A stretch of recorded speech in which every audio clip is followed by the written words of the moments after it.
How we doing, folks? Before we crack on with this week's episode of Brew Time, I'm afraid I've got some bad news. I was away on one of my chicken strips tours last week up in Scotland, and sadly there was a very serious incident that involved two members of the group. One of the chaps has lost his life and the other chap has ended up in hospital with non-life-threatening but serious nonetheless injuries. Jeremy is the chap who passed away. Jeremy was a member of the clan and he was an avid listener of Brewtime.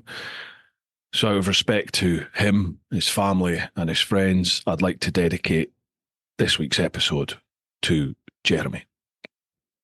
Mate, it was a pleasure to ride with you. It was a pleasure to know you. Sleep well. And my thoughts are with the family and friends of everybody involved. Boys, do you want to have a chat first, or do you just want to crack straight on and see where we go? Let's just crack straight on, I reckon. Happy enough? Yeah. Right, you lead us by the hand. Glad you said hand. Folks, welcome back to Brew Time. This week I've got Marc and Jamie on, the lightweight adventure guys. How are you doing? Yeah, man, we're really cool. Was just discussing about having a beer earlier in the afternoon, but I'll join you on that. And all the ups and downs of that. It's the first time I've drank beer at 5:30 on a Wednesday night, I think. Yeah, no, all right. Not the first time. Yeah, all right, Marc. Yeah, absolutely. Well, the first time right. this week. I've just cracked mine open. I've already done a little thing at the start of this podcast, but just going to raise a glass to absent friends. That's all I'll say. Absolutely, man. Absent friends, yeah. Absent friends. Right. So we've just discussed this. Jamie, you are doing some James Bond stuff. Where are you just now? Yeah, I'm out in the UAE at the moment doing a little bit of work out here. So yeah, I am 3 hours ahead of you guys, which is why we've had to pick this time of the night to kind of do it. He's forced us to drink beer. Look at this, shocking. I love how he's being all coy about it. You've called him James Bond. We're being really mysterious. He's being a teacher. I am being a teacher. Yeah, but that sounds much less cool than James Bond and mysterious and all that sort of stuff. Yeah, I'm just being a teacher. What are you doing? What are you teaching? I'm a coach, so just teaching sort of leadership and coaching and team dynamics and that sort of stuff. Oh, so mega. in fact, both Marc and I kind of come from the same background in the military, and that's kind of, in fact, that's how we met. Actually, both on the same sort of course to start teaching that for the Air Force. So how long are you going to be out there for then? A couple of years. It's going to be a couple of years, yeah. So man, what an opportunity! Which is exciting. Yeah, there's loads of. Yeah.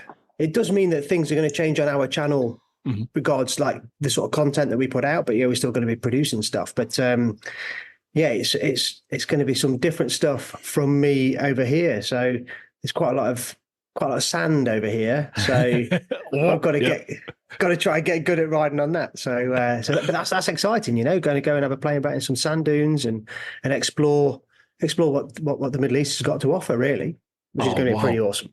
Yeah, absolutely. Yeah, turn it to your advantage. The opportunities available over there. Wow, it's brilliant. James, I owe you an apology because I always thought I'd already had you on Brew Time because I came on your podcast and I was sure you'd been on mine. But like I went back and through all my previous episodes just to see when you were on. When was the last time you were on? And you've not been on. I was like, oh crap. So I do apologise. We had a little laugh to each other because we'd been speaking via Instagram or however, and you'd put, it'd be great to have you back on the podcast. Yeah. And I messaged Jamie straight back going, he thinks we've been on it. He thinks we've been, he's been on ours. Yeah, I remember I did yours a couple of years ago, didn't I? No, that's right. I thought I had you on mine straight after. Obviously not. Oops, sorry, lads. It's quite funny because we've had the Thom podcast guys ripping us a lot because obviously we work quite closely with them at the festival and a few other bits and bobs. So we've had them ripping us quite a lot, saying, "What, you've not been on Bruce's podcast? What? He's had everybody on. Why have you? We're on episode 3043. And you boys haven't been invited on." So sorry, boys. I do apologise. Well, we're setting the record straight now, aren't we? We're getting it sorted. We absolutely are, yeah. No, it's good to be here. So for the Better late than never, uninitiated, Bruce. yeah, I know. I'm sorry, boys. I'm sorry. For the uninitiated, who are you? What is the Lightweight Adventure Festival all about? What is the Lightweight Adventures all about? How do you get to where you are? Go. Yeah, what a huge question. Well, let's start it right at the beginning, because the beginning isn't actually that long ago, is it? And I'll sit back with a beer. Right. Yeah. So Jamie and I met 8 years ago, 2016, in the Royal Air Force, as we've just discussed, and we sort of threw around ideas on how we might one day create an empire, take over the world, do whatever we were. We'd considered doing Land Rover, coffee businesses, and all the rest of it. And over a couple of years, that sort of just, this initial excitement just sort of, it doesn't fizzle out, but it gets set back to the background and life turns on. Yeah. And then we were running responsibly spaced during COVID times, weren't we? We were out running. And we were discussing bikes, because we were always road riders up to that point, sports bike riders, and I'd moved to adventure bikes. And we just said, for the fun of it, let's get a couple of bikes. And we looked at the old Armstrong MT500s or 350s, whatever they were.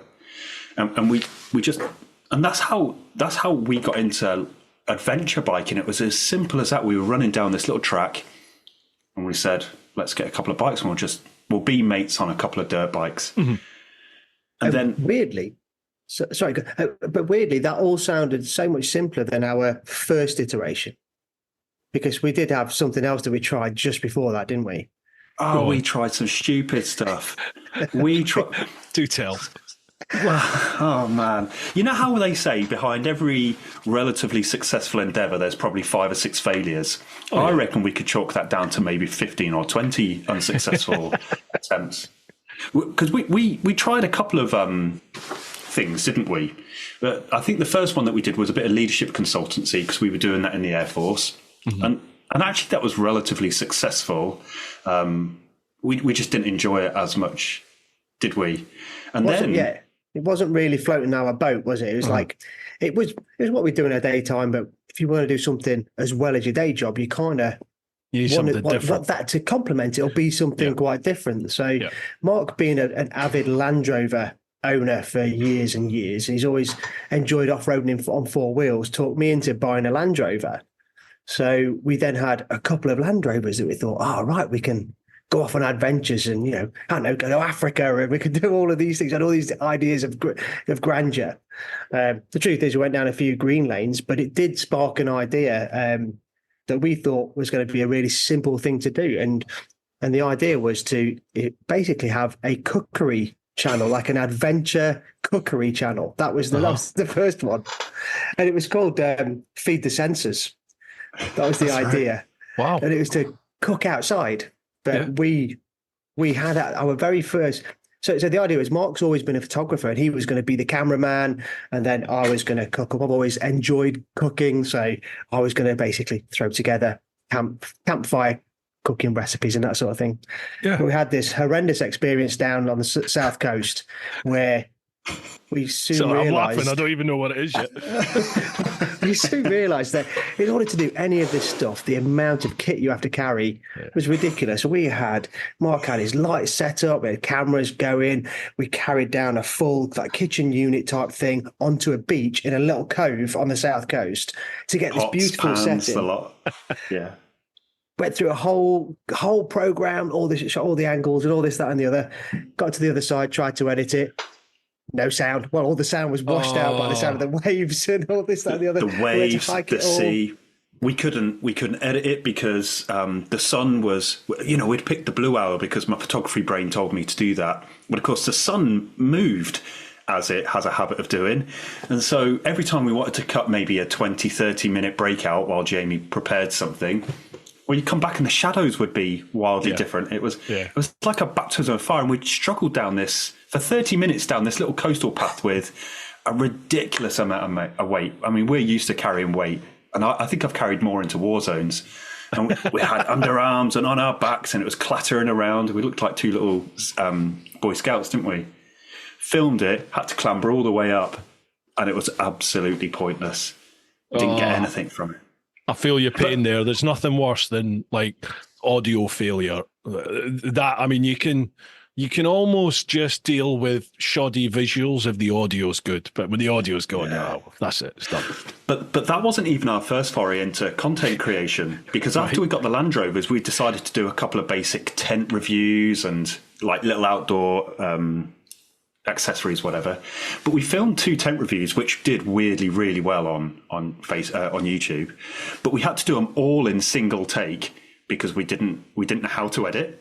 So it was all single take. Yeah. So it was like, prepare your lines. Here comes a camera. Don't stop talking. Don't stop talking.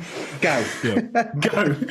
And of course, because we teach, words come easily to us, I guess. So we spoke for 20 minutes and then cut it, stop with the other person still froze. So it looks like we've edited it. And then because we were so giddy excitement, we uploaded it from the forest over what must have been 2 or 3G. Yeah. And it was the worst. It was the worst. It still got like 20,000 views in the end, didn't it? Jesus, really? Still on there. Yeah, it's crazy. Yeah, wow. I mean, but we've had some great comments. You know, have you filmed this on a spud? What's going on here? It's like, so I've had more luck with a house brick. Yeah. but all those things that they kind of led us to what we are now, which is the lightweight adventurers. And the idea was, we didn't want to be burdened with loads of stuff, but we also wanted to create some nice videos. You know, but moreover than that, we wanted to just document our transition from road bike riders into this world that neither of us have ever stepped in before. And it was very much, how can we document 2 ordinary blokes having a go at all of this off-road stuff with no experience whatsoever? And so that's really where it all began. Let's buy some bikes. Let's go and trial and error, really, and just bring everyone along for the journey. Awesome. And I think that kind of chimed with a lot of people. Sorry to interrupt, folks, but just a quick shout out for this week's sponsors, who are, as always, Ultimate Add-ons. Ultimate Add-ons have been back in the podcast for the last few years, and I've been using their products since probably around about 2017, 2018. They specialize in phone holders, so both the mounts that attach to your bike and the protective cases that your phone goes in. Now, these cases are shockproof, they're dustproof, they're the perfect things to put your phone in whilst you're on the bike. And even if you do have a mishap, your phone is nicely protected inside that case. You can still use the phone, you can still use the touchscreen, you can even still use the cameras. They do a wide selection of mounts. I use the ratchet strap, which is actually in their cycle section, but you can pick any one you like for your particular bike or a generic one. It's up to you. Ultimate Add-ons are also doing a number of other accessories, things like action camera mounts. They're also now doing heated grips. They do things like a balaclava, USB, USB-C, power adapters, lots of different things. Head to their website, check out the products, and if you use the code TeapotOne with the number 10, TeapotOne10, then you will get 10% off. A massive thanks to Ultimate Add-ons for all your support. And a massive shout out to all of you over in the clan, over on Patreons, patreon.com/TeapotOne. I literally could not do this full time without your support, folks. So thank you from the bottom of my heart for going that extra mile with your support. You're also the backbone of the Brew Time podcast with all your questions. So keep them coming and we'll go from strength to strength.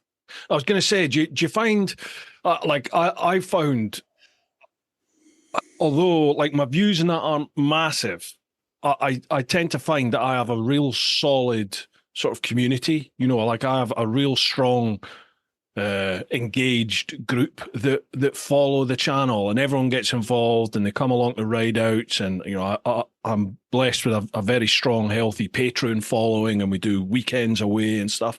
Do you find that because you've gone in at like that almost base level, and then the people who've invested in the channel, they're seeing how you're learning and how you're progressing and how you're changing? Do you feel like the community is much stronger for that because people invest in it, don't they? And they see how you're growing. Yeah, 100%. That was 100% the case, because when we started, we didn't even consider stats, views, subscribers. It was upload a video, like we said, from the forest and be done with it. Yeah. And And as a result, I like to think we posted relatively authentically, and I think people really like that on YouTube. It's part of its appeal, isn't it? So, as much as I wouldn't say it's hard not to look at higher viewing figures and be, I think I am envious sometimes of people with bigger viewing figures. Me too. You've got to take real solace in the fact that the people that do watch it really care, and the comments that come from it show that. And then when, of course, we started the festival, that was demonstrated in real world to us, how many people enjoyed what we enjoyed and were willing to come along and join in and all the rest of it. So it was a real world manifestation of what we thought to be the case on the ether that is social media. Yeah. Yeah, absolutely. Because the festival only came about. We were riding up through. We'd gone down to Spain on our first big epic adventure, which we at the time. I mean, Jamie had never ridden a motorcycle in Europe. We've travelled all over the world with the Air Force, but we haven't done the things that people consider routine, like ridden a bike in France, ridden a bike in Spain. And so we'd gone down all the way to the Tabernas Desert in Spain to visit Jamie's dad, and we wanted to pull a donut in the desert. So that's what we went and did. That was our sole objective. Nothing wrong with that. Southern Spain and pull donuts in a desert. Because we're children. Because we're children, and I broke my bike doing it. So we're riding back up, thinking like, we're hardened adventurers. That's how we felt at the time. And anyway, I said to Jamie over the intercom, wouldn't it be ace if... This is in southern France, wasn't it? In the Dordogne or somewhere like it was beautiful. It was quite inspired. Might have had a glass of wine or something, whatever, the night before. And I got on the intercom to Jamie and I said, wouldn't it be ace if we could get, I don't know, 10, 15 people like us in a campsite? Wouldn't that just be a lot of fun? And you were really... I said mild. I said, that sounds rubbish, mate. I was dead against it. I said, mate, I can't think of anything worse. That sounds a bit naff. Who would want to do that, you know? And so what was the reason for that then, Jamie? Was it like thinking that nobody would be interested, or that's your thing and you don't want other people there? Or I just didn't think people would be that bothered about it. Yeah. I definitely didn't think people would make the effort to be bothered to come and sit and have a beer in a field with us. Yeah. And I thought, well, mate, it just seems like too much effort. Yeah. And so I was like, yeah, okay. I was sort of very indifferent about it, but not particularly backing of Marc's idea. That's very relatable. I think a lot of us go through that. It's almost like a protective mask you put up, isn't it? Or a barrier you put up, in that if I don't try, I can't fail. So that's fine. It's true though, isn't it? Like I've felt like that in the past, in that different things that I've eventually gone to do. Even like, Patreon's a prime example. I was told to do Patreon for about a year before I actually did it. And I was like, who would join that? No one's going to join that. I'm not bothering with that. And as it turns out, Patreon's pretty much the sole reason I can do this full time. It pays my mortgage, and I if it had been left to my own devices and I hadn't been pushed by somebody, I probably wouldn't have done it. So it's like, you've got to be in it to win it, haven't you? You've got to go for it. And that's life in general. That's 100% it. And I think sometimes the people on YouTube, of which all three of us are, I get the impression, and how do I start this? When I see people off YouTube, I think of them, they must have this air of confidence, self-awareness that they are this personality, this character which is projected and people are interested in, and they're interested in people. But the reality is we're all just regular blokes. We are just regular people. Certainly I still consider myself a middle-aged dude sitting in suburbia, working. I still work a regular job. I'm just a regular guy. And so when you look at it through that lens, who would want to come and sit in a field with a regular bloke? Yeah. Like if I say, come and sit in a field with me, I'm a regular person, you'd go, my impression is you'd go, nah. But I thought of all of the people off YouTube, and we had maybe 1,700 followers at the time. I remember saying to Jamie, I think it'll be class. And if we get 20, I think we can chalk that up as a real success. Yeah. And like, I know Jamie well enough now that when I know he doesn't agree with something, he'll just go, yeah, mate. Yes. It's a good idea, that, mate. Yeah. Anyway. And then say nothing more about it. Yeah. But I think there was an element of like one of those earworms. The idea he set the seed, and it kind of the next couple of days, kind of right. I'm not really thinking about it, but it's obviously there somewhere, whirling around the back of the head.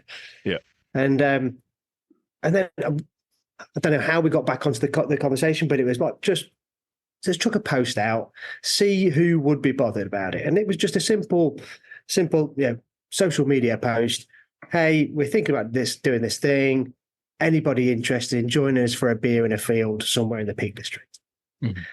And we had like 50 people straight away just come back and go, yeah, I'll be up for that. And it's like, oh, wow, okay. So actually, we've already got a few people started to sign up to it, but it was just still at this stage, very much a couple of beers in a field. And it was almost a bit of a giggle. How many CRFs could we get into one field? Yeah. How many CRF 250s can we get in one field for a bit of a laugh?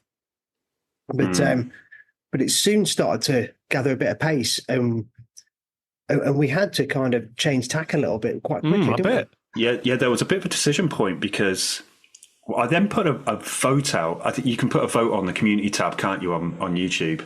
Yeah. Would you be interested? So that was our second post, and we had like maybe 170 people say yes. Wow. And so we're in this decision point now. We're like,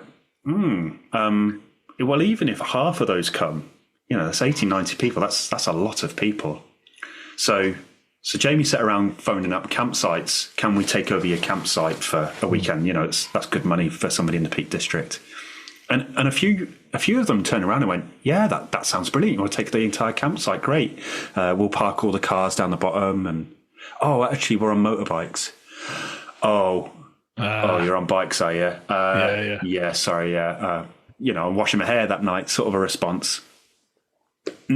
So no campsite wants to take us. No pub wants to accommodate 80, 90 bikers. So now we're renting fields because that's our only option. And if you get a field, they don't have infrastructure, so you have to rent all that in. And well, if you're renting things in at great cost, we've since learned, you have to charge people because it can't all come out your pocket. And before you know it, we're putting a festival on. Yeah. We just bumbled into it almost. And everything that goes along with that. Wow. Yeah. And the mad thing is, sorry. Go on, mate. We set a date as well. I don't know. We said, this is the day. Can't remember what it was. The first one was in the middle of August, I think it was. Just picked a weekend, that'll do. And it gave us like 10 weeks or 9 weeks from flash to bang, from when we started to when people pitched up in a field somewhere. And so it was like really manic, like 2 and a bit months. But year one went really, really well. We were so lucky with the weather and everything. We were so lucky, but just to give a picture of how naive and green we were to it, we didn't realise you needed a licence to put on an event. We didn't really consider. We've put on military exercises before, so we had an idea about water toilets, et cetera, et cetera. Yeah. But there was just so many things that we hadn't contemplated until it was forced upon us. It was like, every event has this, do they? Quickly, let's sort this. And stuff was still getting sorted out 2 or 3 days before the arrival. Wow. Generators. I remember generators. I mean, generators have always been a thorn in our side, but generators were being phoned up 4 days before people turned up. Yeah. My next question was going to be, what is the biggest oversight or lack of foresight for that first festival? What was the thing that you went, oh my God, we haven't done that? And it's like, a day before the festival or something. What's the biggest thing, the biggest lesson you learnt from that first festival? Well, I know which it was for me. I can see Jamie thinking it was the license. Yeah. The temporary event license. Just didn't know we had to get it. And so I'm reading through a festival guide online, how to put a festival, .co.uk. Make sure you've got your license squared away. I was like, I think we might need a license here, Jamie. I'm not sure what for. Went on websites, whatever they were. You have to apply for it 3 weeks in advance. Well, That boat had long sailed. And Tomorrow, and you have to apply through this agency and the police and the ambulance. And I was like, oh my life, we haven't thought about any of this. Yeah. But credit to them, the Derbyshire Dales District Council, if that's the council we went through that year, were brilliant. Held our hand, walked us through, do this, speak with these people. Oh, awesome. Brilliant. Yeah, it couldn't have gone smoother, because we were just honest and said we've been naive and didn't know. Yeah. And I suppose for a local council, it's kind of in their best interest, really, isn't it? Because it's bringing people to that area, which will hopefully, it's going to benefit petrol stations, supermarkets, shops, all that sort of stuff, isn't it? And then obviously, if it's a success, it looks great on that area and that council, because they've got a banging event going on there. 100%. So where are you now then for this year's festival? Well, I'd like to say we've learnt a lot of lessons, Bruce. Speaking of licenses, well, we've learned the licenses are always a pain in the backside. That's what we have learned. Licenses, the more established and the bigger you grow, just become more and more of a beast. I'm not going to say they're difficult or otherwise, they're just much more complicated. And as our numbers have slightly grown, we were at 150 year one. I think we went to 350 on site year two. We're probably looking at somewhere 500-600 on site year three. And that obviously all takes much more risk. And so we've reached further than we needed to in order to give ourselves a bit of growth space. And that has been difficult. To not get into the details of it, needless to say, it has been difficult, and it has taken far, far longer to establish than we imagined. So licenses are always tricky. So if you're going to put on an event, oh man, I can tell you ins and outs, every single nook and cranny of a license now. I'm pretty sure of that. So, folks, if you want to set up your own festival, drop the boys a line. Details down below. Yeah, you can do that. Sorry, I'm going to say just to answer your last question from Mike. So obviously, Mark said that year one was the licenses. I think for me, our biggest oversight, it was a lesson that we didn't learn in year two, but we've definitely learned this year now, or we've rectified this year. But year one was not understanding how many people you need to be part of the team, the working crew to put on a festival. So we kind of roped in a few friends and family, and there was a small handful of us organised to erect all the marquees and all that sort of stuff on year one, and even just someone at the gate taking the tickets and logging people in and out and all that sort of stuff and marshalling. We'd massively underestimated that.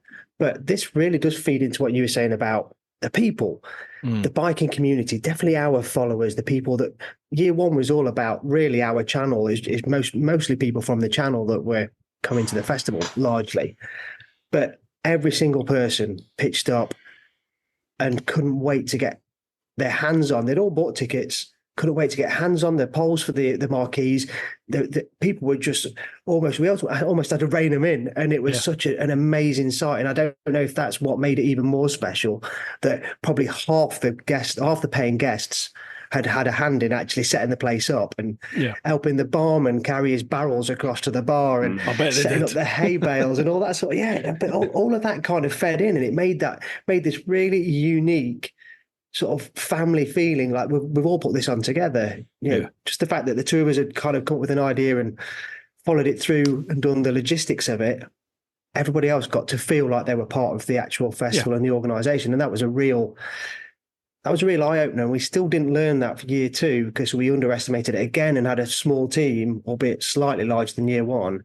But this year we've really kind of maxed out now. We've got a big working party, a really good set of people that are going to head up teams to make the whole weekend run smoothly. So Mark and I aren't hammering pegs in the side of marquees halfway through the festival and things like that, So the people, that really amazing.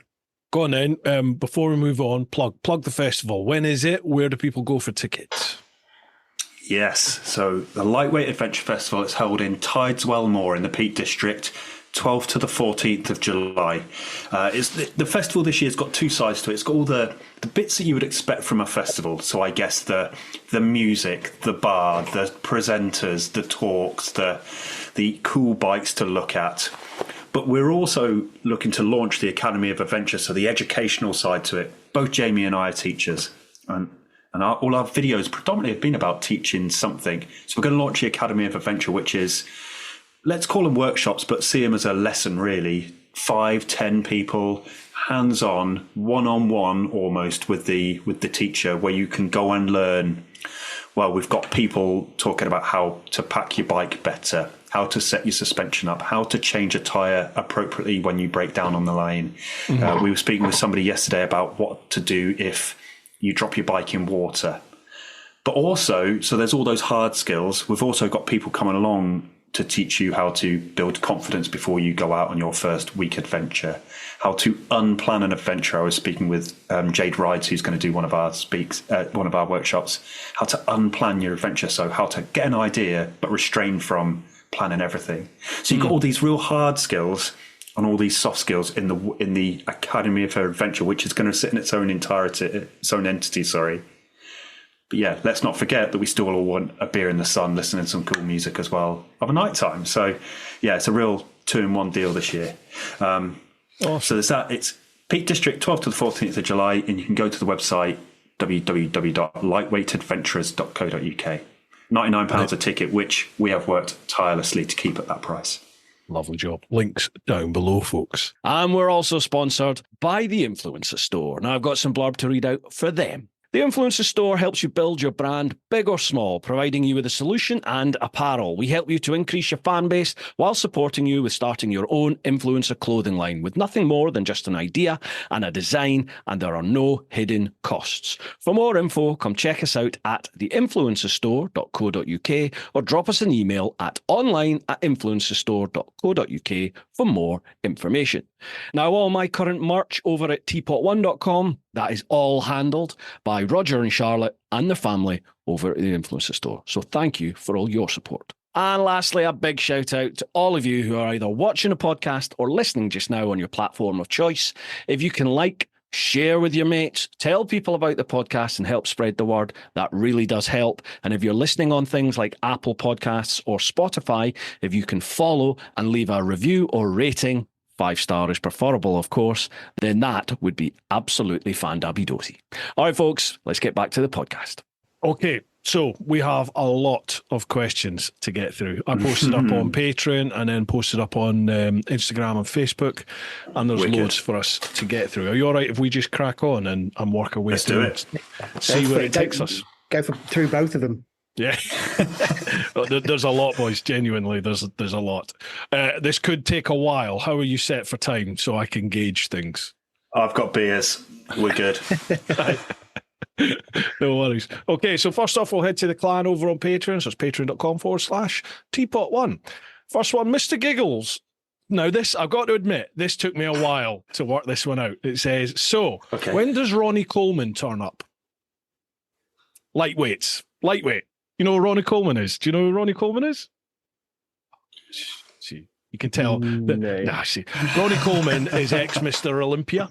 He's an enormous, huge black chap, ex-police officer, actually, who pretty much transformed bodybuilding back in the day.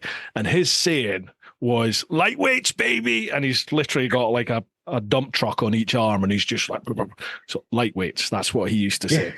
So, I got it eventually, Joe. I got it eventually. Yeah. Thanks, sir. I'm surprised you didn't know that, Mark, because you're big into your bodybuilding, aren't you? I love my bodybuilding. Just check my headphones here. What is the bar? There we go. I think I've got crap. Yeah. Next one. Owen Harries. My questions would be, if the earth were flat, what would you all do when you got to the edge? And what type of vehicle would you choose? Secondly, milk first when brewing tea. Right, okay. Let's do the milk thing first. Milk first? No. Negative. Have you tried it? It's awful, yeah. Yeah. It makes it so creamy. It's not right. You've not done it right. You just need a splash of milk. Just a splash of milk. What are you trying to achieve with that? Because you're going to ultimately saturate your tea bag in milk. You don't. Which is not a line I thought I'd say on a podcast. You end up with a stronger brew. You end up with a stronger brew. Honestly. So it's just a dribble, a tiny little splash of milk, put your water in, and then pop the tea bag on the top and just leave it for 3 to 5 minutes. And you will get perfect brew. Well, we're going to have to come down and see you, and you're going to have to show us this in person at some point, I reckon. I'll make the brews, no problem at all. Yeah, okay. I know this is a podcast, but I want you to be able to see my face of disgust, everybody. Yeah, that sounds wrong. So many people say that, and then they try it. And I get people messaging me going, I can't believe it, but yeah, that's a good brew. So anyway, right, on to the next biggest question facing humanity. If the Earth were flat, what type of vehicle would you choose to get to the end, and what would you do when you got there? Yeah, Jamie, take that one. Oh yeah, thanks, mate. Yeah, is that the bus coming? And what do you mean if the Earth were flat? Yeah, I know. I mean, firstly, that's the first question to attack back with. But what would I take? I think I'm going to have to stick by our brand on. I'm going to have to say that the trusty CRF 250L, because I know it's going to get to the end for a start. I mean, genuinely, the bikes are brilliant, and we're not even sponsored by Honda, annoyingly, but we could have probably made millions off them if we were. Yeah. So, yeah, I think I'd be on my little trusty CRF 250L because that's what's in the garage, you know.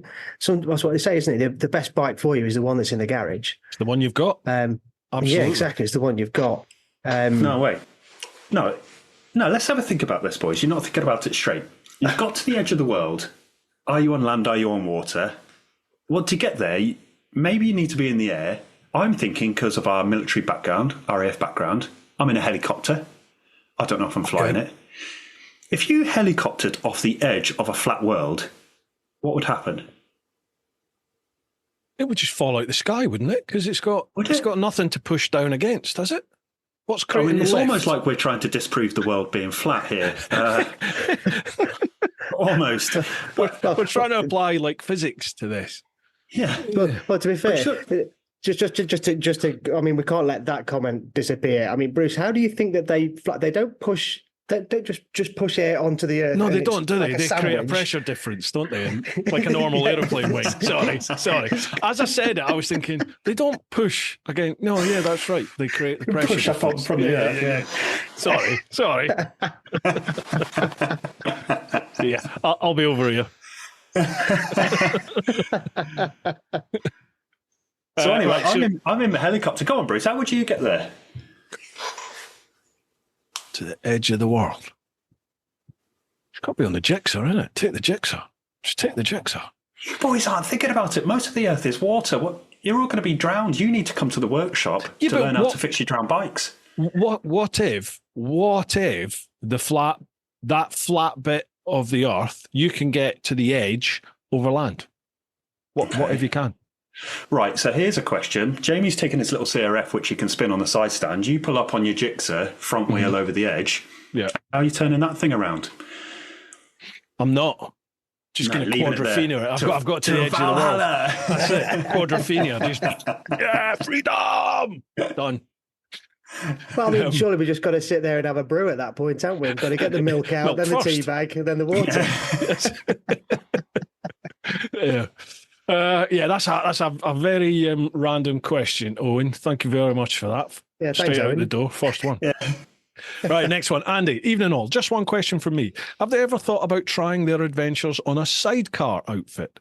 Really enjoy the content from both the lads and Teapot. I think it's the fact your genuine nature's come through across the screen. Maybe one day Bruce can join you on your next Spanish Tet adventure. Yes. Sidecars. Moving on. Sidecars. Wow. Well, you've done the sidecars, haven't you? We love sidecars. I own one. I own a Ural. I own a 1963. Well, it's a KMZ K750, which became Dinepa, became Ural. So it runs sweet. It doesn't run, but it kind of does run. I crashed it into a pub garden. Good effort. Yeah. If you're going to crash. It was my first ever outing. Well, actually, no, it wasn't my first ever outing on a sidecar because I saw you at ABR in sidecars. I don't know if you remember it. And I was being taken around by Matt in the sidecar cars. Right. And so I'm getting all excited because I'm in a sidecar and I feel like Wallace and Gromit and it's exciting. And we're coming down the main drag and you're behind me.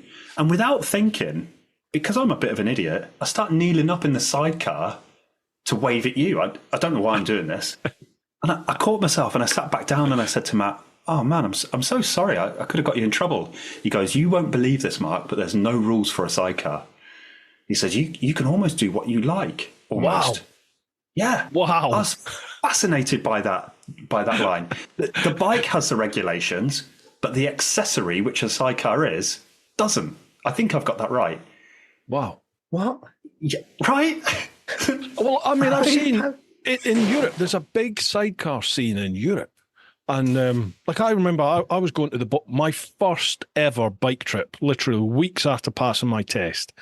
I went in a group of like 15, 16, 17 old bill bikers. Like these guys were all like surveillance bikers, real experienced lads. And then me in the middle of it on my GSX-R 600. And we were obviously on a private closed stretch of French motorway, sat at about 160 mile an hour, just in a big column. It's all the way down through France. And all of a sudden you can see some lights behind us. It's like, oh, it's the old bill. Whoops. So we sort of moved into lane 2 or whatever it was. We moved out the fast lane. And these sidecars just came up behind us and flew by. And it was a convoy of sidecars. Like the fiber with the fiberglass cowlings all over them. Yeah. So they're almost like race sidecar units, but they have like a really smooth flowing caravan attached to the side. I love it. It was incredible. These things they were doing 160 plus, just straight by us. And then when we got to Bordeaux, they were all there. There's a massive sidecar scene in Europe. They love all that. Well, I went to the Elephant Rally in February. Yeah. I took a little scooter, but it was with Dave and Dave. With Dave and Dave. So they taught me all about sidecars. Mm-hmm. But you get there and everything's a sidecar. You name it, from maybe like a little moped with a sidecar. You've got all of the Urals in the world ever there, but then everything is a sidecar. Europe really loves them. I've promised Dave one day I'll take my Ural there as well. But so it's UK. We just don't seem to have buttoned onto it as much as everybody else. But Matt and Reese had been on at me for ages to go up and do something with them up there. And then I have a mate of mine, Marc, the Mad Leprechaun. He'd been trying to get me out on his unit as well, his sidecar unit, and I'd never done it. But I ended up going up and doing the sidecar experience weekend with Matt and Reese. Oh my God, it was great fun. It was great fun. I mean, they're quite different to solos, aren't they? They're really quite different to motorbikes when you ride or drive, whatever you do, a sidecar unit, especially these Urals. I mean, I think I was doing a left-hand bend, and it's so easy to bring the passenger up, isn't it? And you end up on 2 wheels. Yeah. Well, that's how I crashed into the pub garden.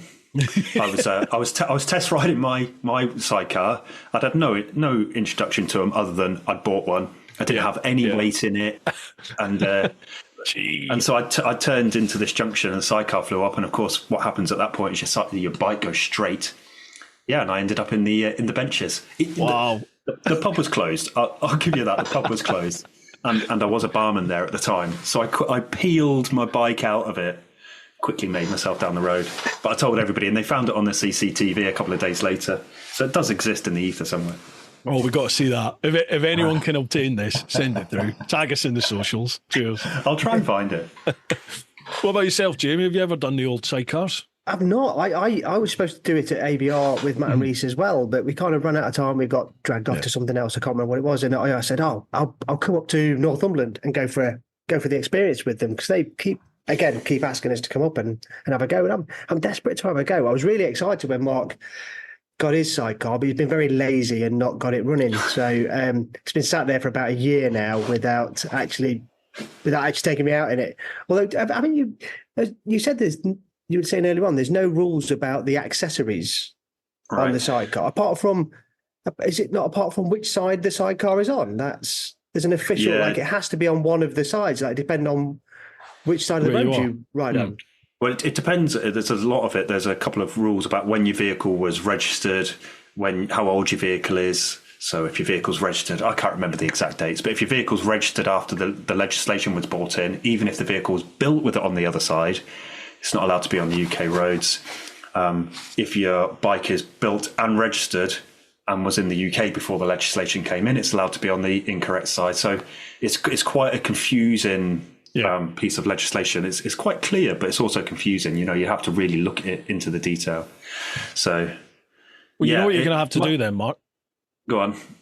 You have to get the sidecar up and running and then ride it to the UAE to go and play in the sand with Mark, with Jamie. That'd be great. And in fact, you could bring one of my bikes out because we did actually talk. I've got an old CBR 600 in the garage as well. And Mark posed the idea, says, can we stick a sidecar on it? And so the idea of a CBR 600, an old one, like a 99 plate, I think it was, an F, and stick a sidecar on the side and just see what happens. Oh, mate, I am desperate to do this. It was one of those ideas, again, that when I posed it, Jamie went, yeah, mate. And now I'm passing it off as my idea. Yeah. Mate, do it. What a crack that would be. What a road trip. I imagine that. And just to go back to the CBR real quick, that was Jamie's first ever trail bike. Oh, yeah. What was it? Yeah, it was. So when we first started getting into the off-road, there was part of us wanted to do it as cheap as you possibly can. Yeah. And so a way of doing that for me, Northern. Yeah, sorry. Yeah, Northern, yeah. But a way of doing that for me was like, well, I'll just use what's in the garage and see if I can adapt it. So I had, like I said, the old 99 plate CBR 600, which are well known for being a good off-road bike anyway. But I thought, can I do something with this, or have I got to go out and buy a bike? So we gave it a go anyway. So I took all the fairings off. The fairings all off it. The whole thing's sprayed black, like something out of Mad Max. I started trying to mess around with the gearing to just because it was so ruthless off road. The back wheel would just spin. But started to play around with that a little bit. Raise the suspension up. I've got knobbly tires on it. They're still on there at the moment. It doesn't go on the trails anymore. But yeah, so all of this and took it down the trails, down the old sort of Roman roads and stuff in Lincoln. It was the worst idea I've ever had because it was just horrendous. It was over 200 odd kilos of sports bike that should never be off road. But we took it to into the Peak District. Took it over like cobbles and sort of what I thought were pretty sort of gnarly off roads. On the right bike, they were easy, but on this thing, man, it was so hard work. I was dripping within 5 minutes, and then Mark bought his CRF and just whipped straight past me. And I was like, I need to get rid of this thing and get something else. Yeah. So because it's now on the internet, we'll have a trail going CBR sidecar outfit within a year. There you go. Now we said on the podcast, it needs to happen. Yeah. Absolutely. Folks, make sure this happens. Hassle them, give them grief, get on the socials, let's vote. Let's put a vote. If we get to, I don't know, say 500 votes, yes, then we'll get it done. Right, you're on. You know this is going to be a reel now. This is now a reel, and we'll have a poll. Right. Go for it. Make it happen, people. I'll build it. Yeah. Right. That's happening. Excellent. Just that, Andy. Next one. Biker España. Hi to all. Question 1. I'm wondering how the Gas 700 is going and how it compares to the CRF. Yeah. Man, have you ever ridden one of the 3 variants, the 701, 690 or 700? Bruce, have you ever ridden one? No. Oh, man. They are something special. We both utterly love them. We had our first come across the Husky 701 when we was up in the Pennines with some friends. One of our mates was out on one. He let us have a quick go up this lane. Not very far, not very fast, all the rest of it. We loved it. You loved it more than me, I think. And then we borrowed a 690, which we didn't realise at the time was practically the same bike, just different colour, different dress. We borrowed one from Judd Racing in Nottingham. And I remember doing the end of that review and over the, speaking with Jamie, just saying, I found my next bike, I'm going to buy one of these. Yeah. And that was a couple of years ago. And I got back on the CRF and realised what I had and I loved it. But then I had the T7 World Raid and it wasn't the right bike. So there was only one real option. And the Gasser was it. Well, I just didn't realise they were practically the same bike at the time. I was naive to it. But man, they are something special. So they are. I would say they're inches away from being perfect. inches away. They're not perfect. Because they're inches too big. They're inches too tall. That's where the problem is. They're about 18 foot tall. Yeah. But I mean, I've got meant for Vikings, noodles. aren't they? They're meant for those Scandinavian lumps. That's what it is. Yeah. I've got big spaghetti-like legs, so I can flat foot my ES700. It's not a problem for me. But I've not found one single bike where I'm on tiptoes. Oh. So the size of it isn't an issue for me. For Jamie, he needs a little stepladder. It's like mounting a horse. But they're not perfect because they're relatively expensive. They're like £9,500, maybe £10,000 for the KTM. I think that's a lot for a simple trail bike. They're very powerful. They're 73 or 74 brake for not a lot of weight. And as I have proved in front of Jamie to his great delight, you can get it very wrong very fast. Yeah. Oh, we probably need to explore what happened here, Bruce. And the third reason, I was waiting for him to go into that. And the third reason they're not perfect. So we went out on a little ride with Jim. He's our site manager for the festival, actually, and he's got a KTM 690. Yeah. And Marc had just picked his gas up, just like literally rode it from the showroom to the trails to meet us in the Peak District. And it's got a couple of maps on it. So you choose sort of map 1 or map 2, depending on what you want. So one's like basically one's crazy and one's fucking crazy. That's basically it. They're your two options. And Marc's arsing about, but to be fair to him, he waited until the road was in perfect condition, like a massive tractor in front of us. And right in front of him is Jim on his bike before he tries this stupid crazy button. And I'm riding along. And the next thing I know, all I can see is this wheel up at my helmet height, right next to me, and almost on the back of Jim's bike. And I look across, and both of his noodle legs start scraping along the floor, and he's kind of wiggling down the road. The front end comes down, and the bike's all over the place. Oh, no. And I just look across, and all I see is these big white eyes. You can't style that out. These big white eyes. And the funniest thing of all this is Jim's in the front, and he has got no idea that Marc's almost just wiped them both out in one go. Honestly, it was so funny, and it was the worst possible place to do it. But I didn't intend to wheelie. The bike is just in map 2. It gets rid of a lot of the electronic package, and it gives you just instant fueling. And so I decided to grab a fistful in first. What I've learned is your front wheel goes to 6 foot. Quick. Instantly. I tell you, I had a kind of similar experience today. My 1300 GS has gone back to the dealership again because I had loads of fault codes coming up, so I had to go back in to get all that checked and needs another update. Yeah. I mean, I expected it. It's a new bike, isn't it? So other excuses it will make for them. Yeah. Exactly. So it's gone in. It needs an update, and they've given me the 900 GS as like a courtesy bike. And as I left, the chap I know at the dealership I get on really well with, he'd had a little play and it only had road and enduro. And I was like, oh, it's dynamic. I need dynamic, on the modes. So he went, oh, yeah. So he put it into dynamic and he had a little play and he said, you like wheeling, don't you? So I think he'd like disengaged the anti-wheelie. So I was riding it and I did exactly that. I got a little bit energetic with the throttle. Bloody hell. This bike sounds... I tell you what, I had the Triumph 900 Rally Pro when I was in the States in March and fell in love. I loved that bike. It was so much fun. Beautiful engine. This 900 is really similar. It's higher up. But what a beautiful sounding engine it's got. It's really throaty and grunty. Yeah. And Jesus, it wheelies like nothing on earth. Allegedly, obviously. Yeah, literally... The 1300's fast. It's ridiculously quick, but it's still not a KTM in terms of, towel flicking your nuts. It still doesn't put the grin on your face. That 900, I had a whale of a time. Like, I'm looking forward to getting back on that bike tomorrow and riding it again. I'm really looking forward to trying one. I'm really honestly, looking forward to trying. It's a good bike.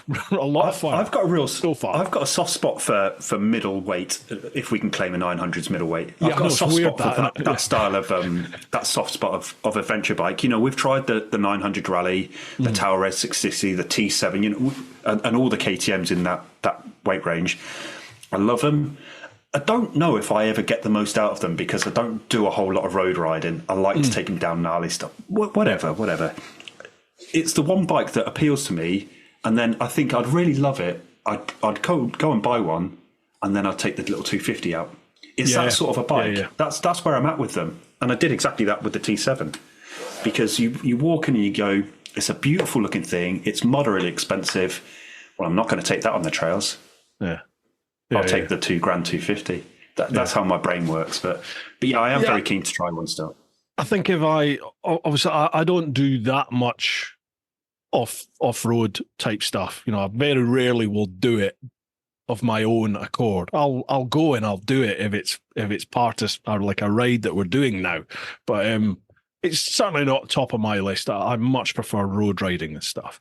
But why is that? Can I ask you why that is? Because I remember seeing one of your reels where you went, "Oh man, I'm off road again." I was like, "Oh yeah, that'd be the opposite." Oh wow, I'm off road again. What is it? I'll be on it. I play on it. I play on that because people all of a sudden started giving me this thing about he doesn't like going off road and all this sort of malarkey. And in my head, I'm like, do you know? Well, I'll mention it. Obviously, riding around the world, there's bits where you have to go off road. You know, there's bits where the road just ends and they haven't built it yet or they're rebuilding it. So, okay, it's maybe not really gnarly off-road middle of Mongolia and the steppes, but you know, there is off-road and stuff. And I certainly did do some proper gnarly off-roading on the Jigsaw. So I've done all that. And I used to play on it a lot of the time just because the amount of people that still go, well, that Jigsaw will never go off-road. There's no way you could take that off-road. And I'm like, well, it's on fucking film. I've got the videos of it. You know, I've taken it off-road.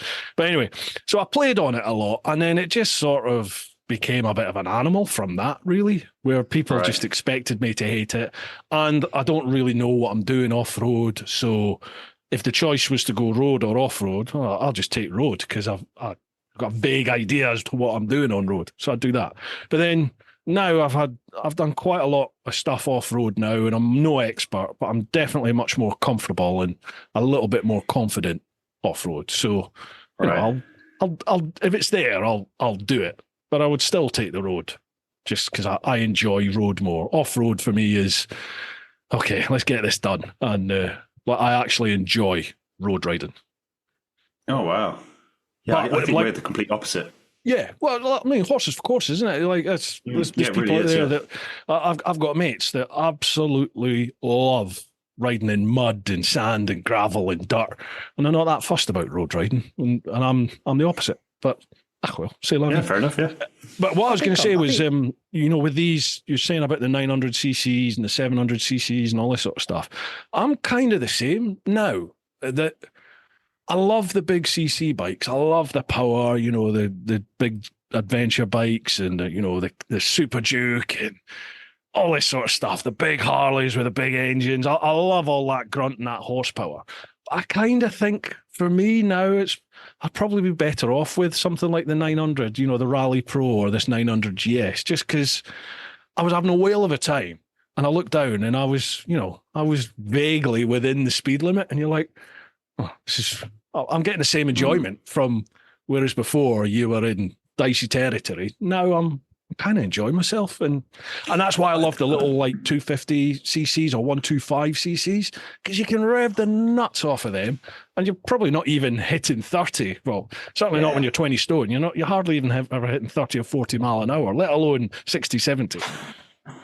That's what I love about the Gasser, I guess. You know, it's a 700. It's still got the same capacity, at least, as the T7, which everybody considers a middleweight. So you've got the same power. You've got more torque. It's a single, but mentally, you know, it's a trail bike, and so you're happy just to skid it around the corner and drop it on the next lane, and it doesn't matter. But as soon as it's a T7, it's an adventure bike, and mentally that does something to you. Yeah. So if you're looking for a trail T7, the 69701 700 ranges, it's grade A perfect. Right. The third option why the gas is not perfect, and this is well worth talking about actually, is although the LC4 engine has I think it's proven itself in reliability, there is not 1 mile that I've not ridden on that bike going, I hope this thing doesn't break down. It sounds like a bag of spanners. And it is Harry Spankers new. And it sounds like, and it's been serviced, it's done all the relevant stuff. But it's always there in your mind. Always.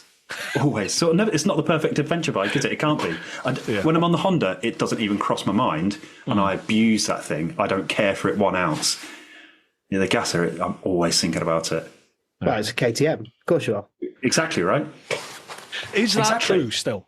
Is that still fair in this day and age? Yeah. Is that? Yeah. Is it? Because I've got a lot of mates who have... Check out the 790 forums and all the cam issues that are going on with them. Right, check out some of the different collaborations that they're doing with other agencies, CF Motos, etc., and some of the issues they've got. Right. I mean, the cam issues, it's quite known at the minute. Some of the cams are failing on 790s, 890s, I think, 901s. And KTM, I believe, allegedly aren't fixing them under warranty. That's what I'm led to believe via social media, so I can't say that's true. But if cams are failing on moderately light mile bikes, like 10, 15,000 mile bikes, which is considered light miles now, that's not a great news story, is it?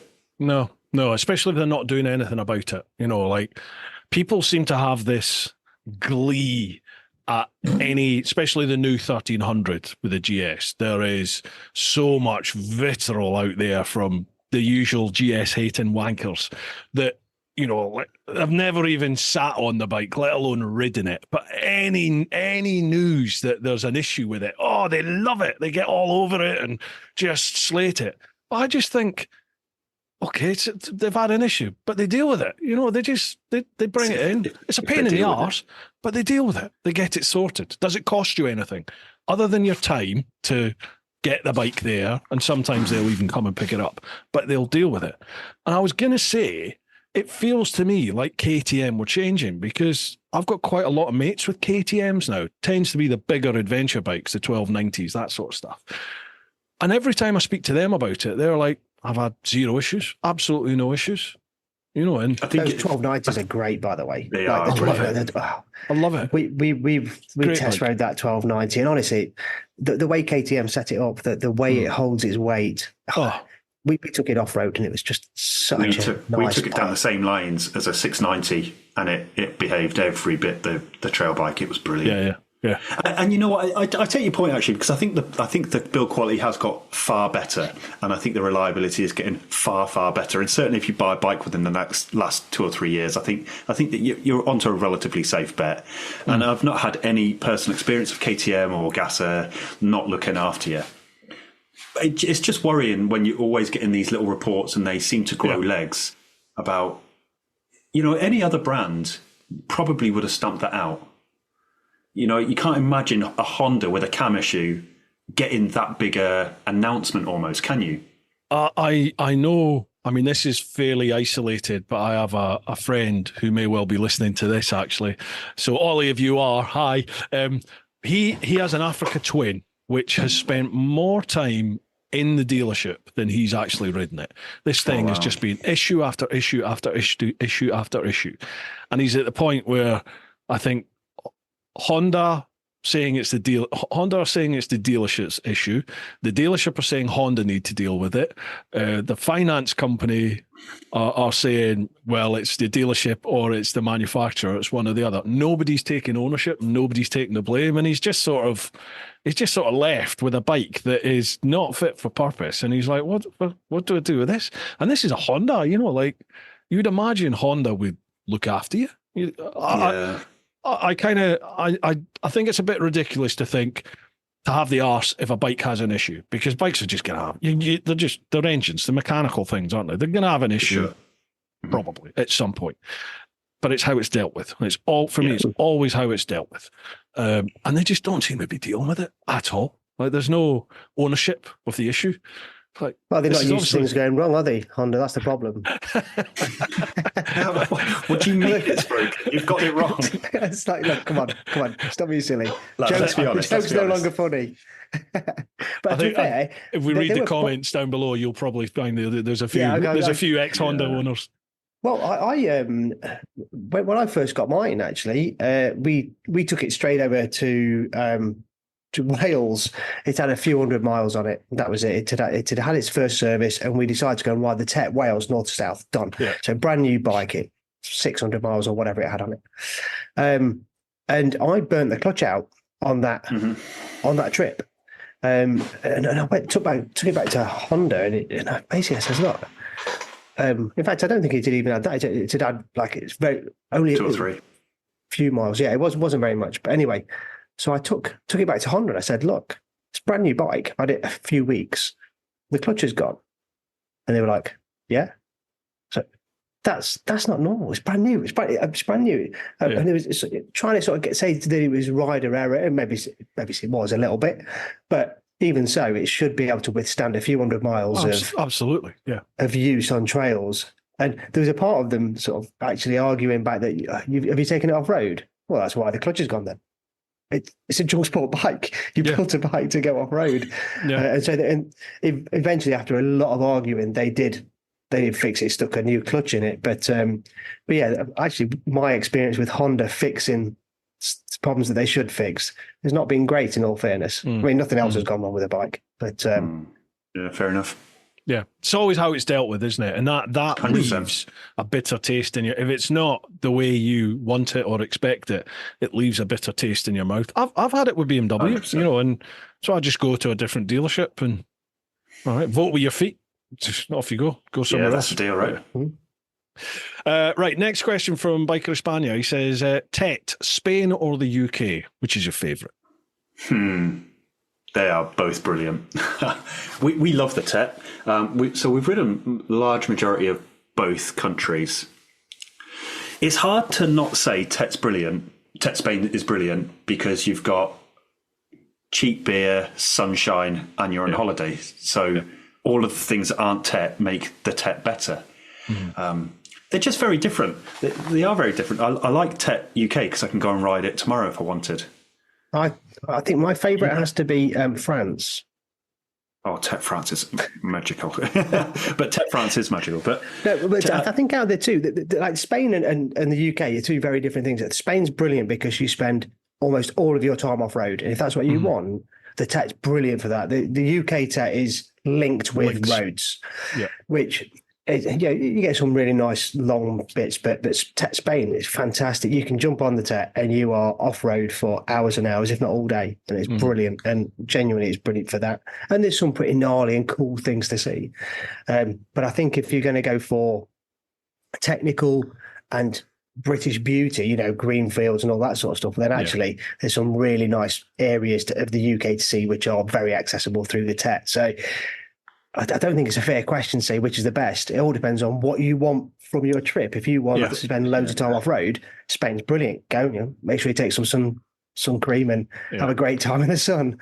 It's a different sort of off-road trail riding, isn't it, in Spain? Like the UK, you're probably going to be getting a lot more mud, a lot more like gravel, shale, that sort of stuff. Where when I've done the trail riding, certainly in southern Spain, it tends to always just be dry and dry, compact sand. Compact sands. Very, very rarely is it like the sort of soup sand that you get in like the desert and all that sort of stuff. I've never really had that in Spain. I think the two countries, it is just a bit like comparing apples to oranges, to be honest. Aye.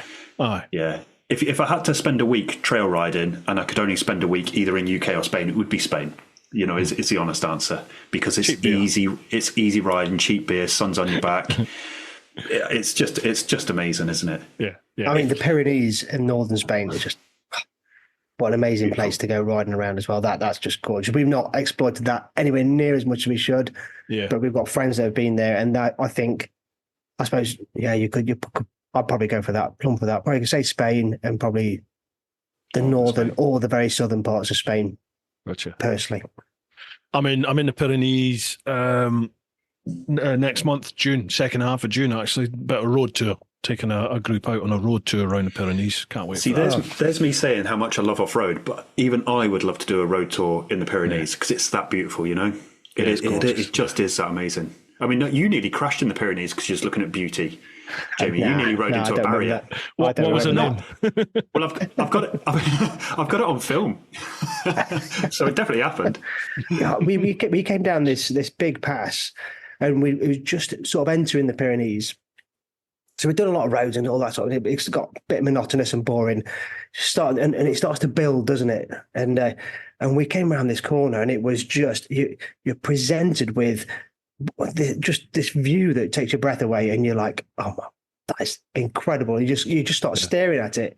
And I completely forgot that I was on a motorbike and I was in control.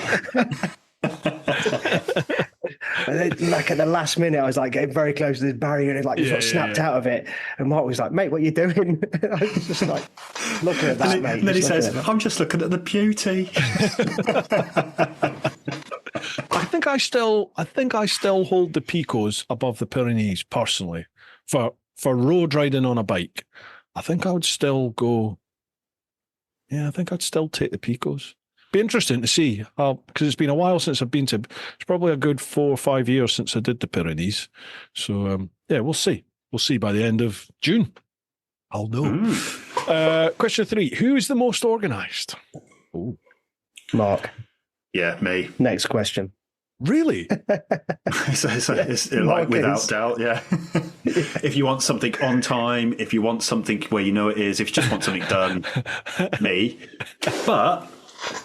But if you want a stranger approached, if you want to find a different way of saying something, if you want a softer approach where you've not got the blunt engineer Mark saying it, it's Jamie. All right. But organised, yeah, fact.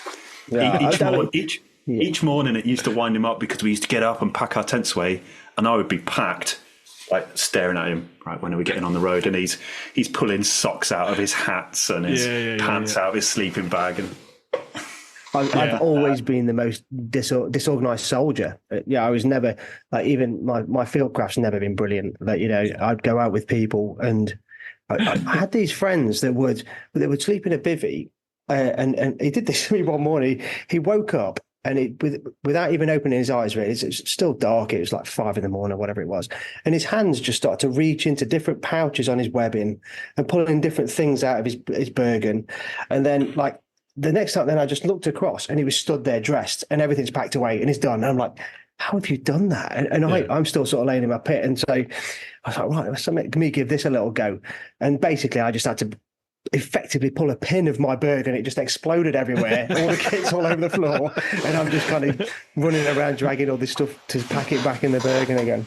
So, yeah, I've never been the most organised in that sense. If I need to be, I can be extremely organised, and I kind of want to get it all squared away. And so this morning is when I got fed up of Mark staring at me, sat on his bike, waiting to go, and I'm having to pack the last bits. I hated that feeling. It wasn't so. I was like, I'm going to get squared away tomorrow. I did it on purpose because I knew it'd wind him up if I'm sat there waiting for him. And he was feeling really stressed. I only did it to wind him up.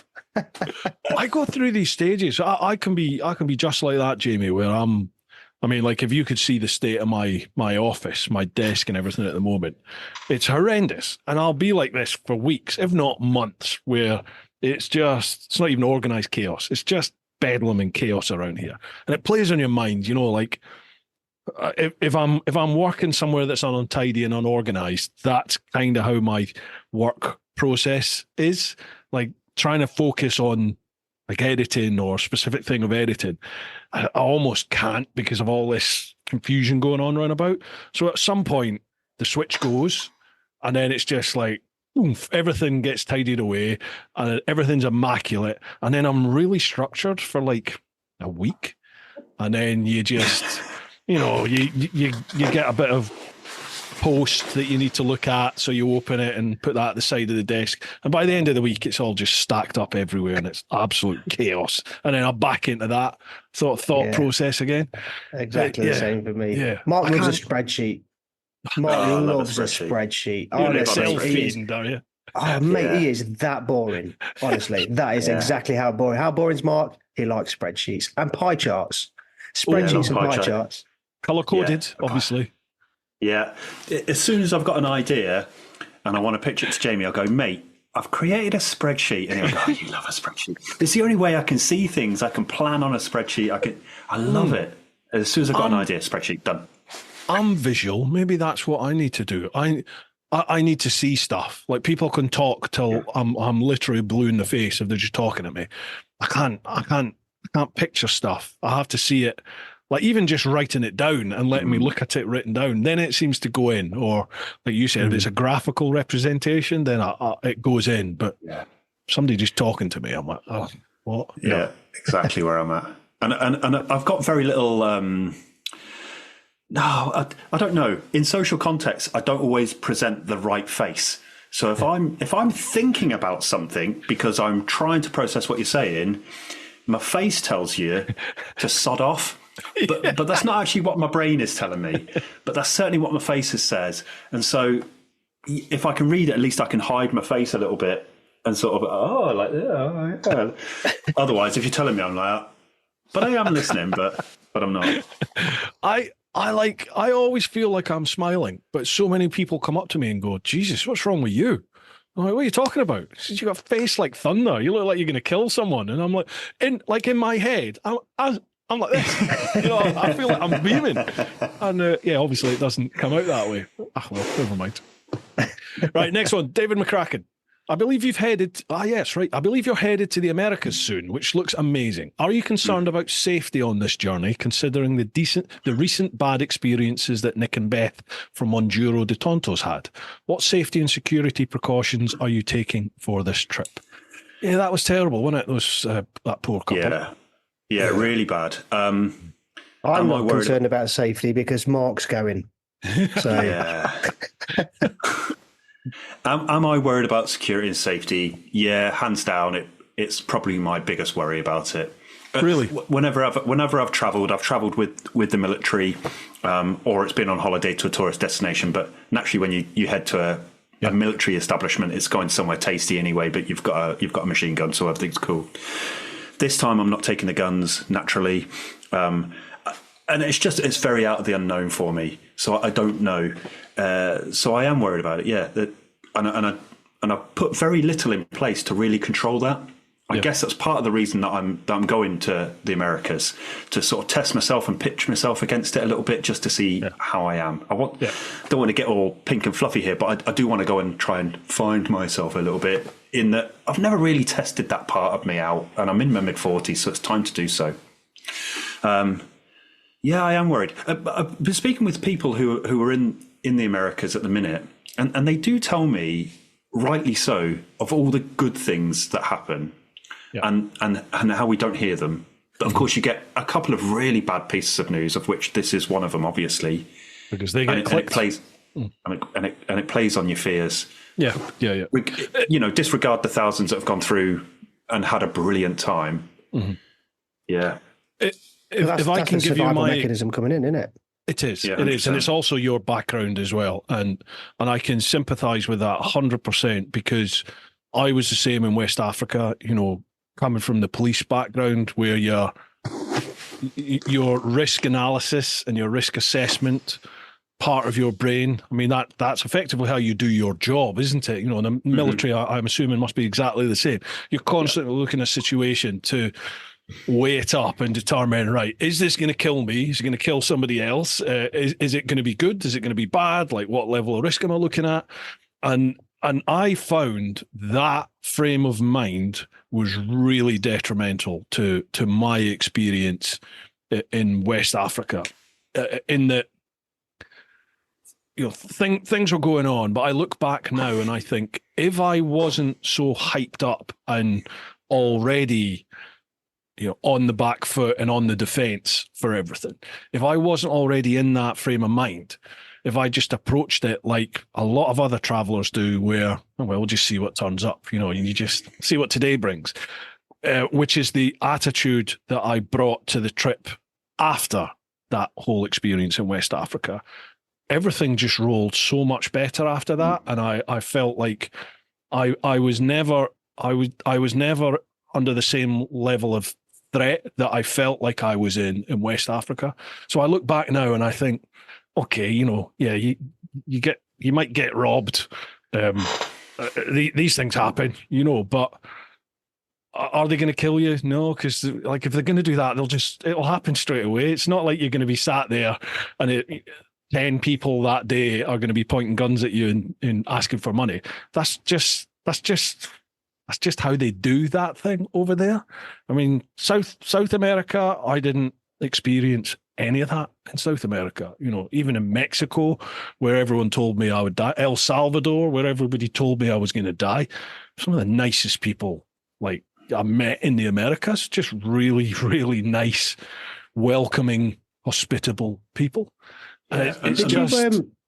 Sorry, Bruce, when you were going through the Americas and stuff, how did you pick your routes? Did you kind of stick to the mainstream routes, or did you try to go off track a little bit to see more weird stuff? I did. It's a mass. I don't like having regrets, but it is a big regret of mine in South America in that from Santiago, oh, blimey, what have I done there? From Santiago, I literally just hit the Pan America and headed north.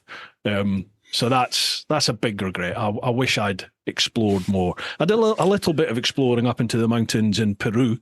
I sort of ended up in a tiny village running out of fuel right up in the mountains. But again, you have a great experience. You end up having to approach locals like the police. Yeah, I had to approach the police and ask, does he know where I could get some fuel? And he took me into the village and chapped on a lady's door, and she used the petrol station. She had literally water butts of fuel in her house, and I shit you not, she's smoking a cigarette while she's taking the lid off a vat of fuel and ladling fuel out of that into some like a Coke bottle with the top cut off with tights over the top as the filter. And she's smoking while she does it. And she just gave me like a plastic bottle of fuel, and that's it. You got fuel. And that sort of experience, that to me is overland travel. That is travel. That sums it up to a T. Just people are 99% of the time are great. They're just normal like us. Sadly, there is the odd occasion when they're not, but most people are brand new. I guess that's where I'm at with it, because I intend to, I'm not intending to ride the Pan American much whatsoever. Actually, I'm intending to find the back roads as far as I can. And, one of my key things that I want to do is find my way into the rainforest and then ride the Trans-Amazonia out. So, they won't know who I am until I'm upon them. They'll have to make a decision. I'll make a decision based on what they decide to do. I hope I'm here by the end of the year telling you all about it. I want to go in with that attitude. I think I'll start off very much in the attitude that I live in, but I'm determined to become that chilled out guy. Yeah, I've got it in my mind. I will become that, and that's what I'm wanting to test when I'm out there. Yeah, because I've never lived like that. Never. I've spoken about this quite a few times with people on this podcast. There's is it the Polaris box? Is that what it is? Where your action affects my action, which affects your action, which affects Polaris box. Yeah. That I mean, Sam Manicum says it all the time, doesn't he? He says just face the situation with a smile and take it from there. There's nothing else you can do, because if you go in up here, it's not going to help matters in the slightest, is it? Yeah. So it's one of the basic tools we teach. It's one of the basic tools we teach all of our military officer recruits, because I teach them still. Yeah. It's go in with the right attitude. So I've got to practice what I preach a little bit. Yeah. But it'll always be in the back of my mind. It will do, because it's new. You can't be foolhardy, can you? Because if your spidey senses are going, get the fuck out of there, okay, probably listen to them. But they might do that for the first couple of situations, and I don't know. It's weird, because I was very much on the defensive foot, I would say, for the first couple of months, and then you just sort of fall into that overland mindset where, see what the day brings, see what the next hour brings. And that's the unknown, isn't it? You only fear the unknown. Yeah. But when the unknown starts to become normal and you normalise those events, Well, actually, that fear starts to drop away, doesn't it? Yeah, the more times you are worried about something and it turns out good. Well, actually, I remember we went the first few times we did wild camping. Mark's still not the best wild camper in the world. He still doesn't particularly enjoy it, but he knows that's going to be a big part of the trip. But I remember one of our first ones. I think it was in southern France or northern Spain, something like that, on our trip down south. And we just found this. We rode for about an extra 2 hours longer than we'd planned because we were trying to find the perfect wild camping spot. And it was a pretty good spot by the time we found it. But there was, each time we came up to a spot where I was quite happy to just stop. Mark rightly would point out a few things, some which were definitely worthwhile pointing out, others which we both kind of bickered about, and then we carried on a little bit. But yeah, when we got to this wild camping spot, it was a case of I could tell that he was a bit nervous about it, and we were both a little bit apprehensive. We've not really done it. We're in a brand new place. Didn't really know what was going on because it was dark when we arrived. But we got through the night and woke up the next morning. It's like, actually, that wasn't as bad as expected. And actually, it's beautiful. We're in the middle of nowhere now, and we kind of, you do that more and more, that fear starts to go away. By the time we'd done that a few times on the trip, actually, we couldn't wait to just get to a place. And the only reason we stopped enjoying it as much is because we wanted to bump into people. And if you're off the beaten track and you're kind of in the middle of nowhere, by definition, you're not going to see anybody, which is kind of why you want to be there. So, that became the reason that for us not wanting to do the wild camping, or not wanting to do it, but not wanting to do it all the time. I wanted to be in and around people, That's the beauty of it, though, isn't it? Is when you sort of overland travel, you can, all right, I fancy a bit of company, so you check yourself into a hostel, or camp at a normal campsite, and you can mix with people. And then when they've peed you off enough, and you just want a bit of alone time, you can go and camp in the desert or camp in a field somewhere. Yeah, I remember all through the European stage, I didn't camp other than at campsites. I never wild camped because I was bricking it about camping in a field.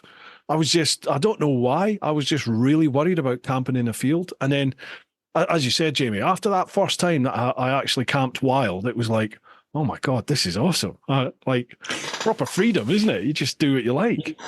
I'm not worried about, obviously men with machetes or things biting me and killing me when I wild camp.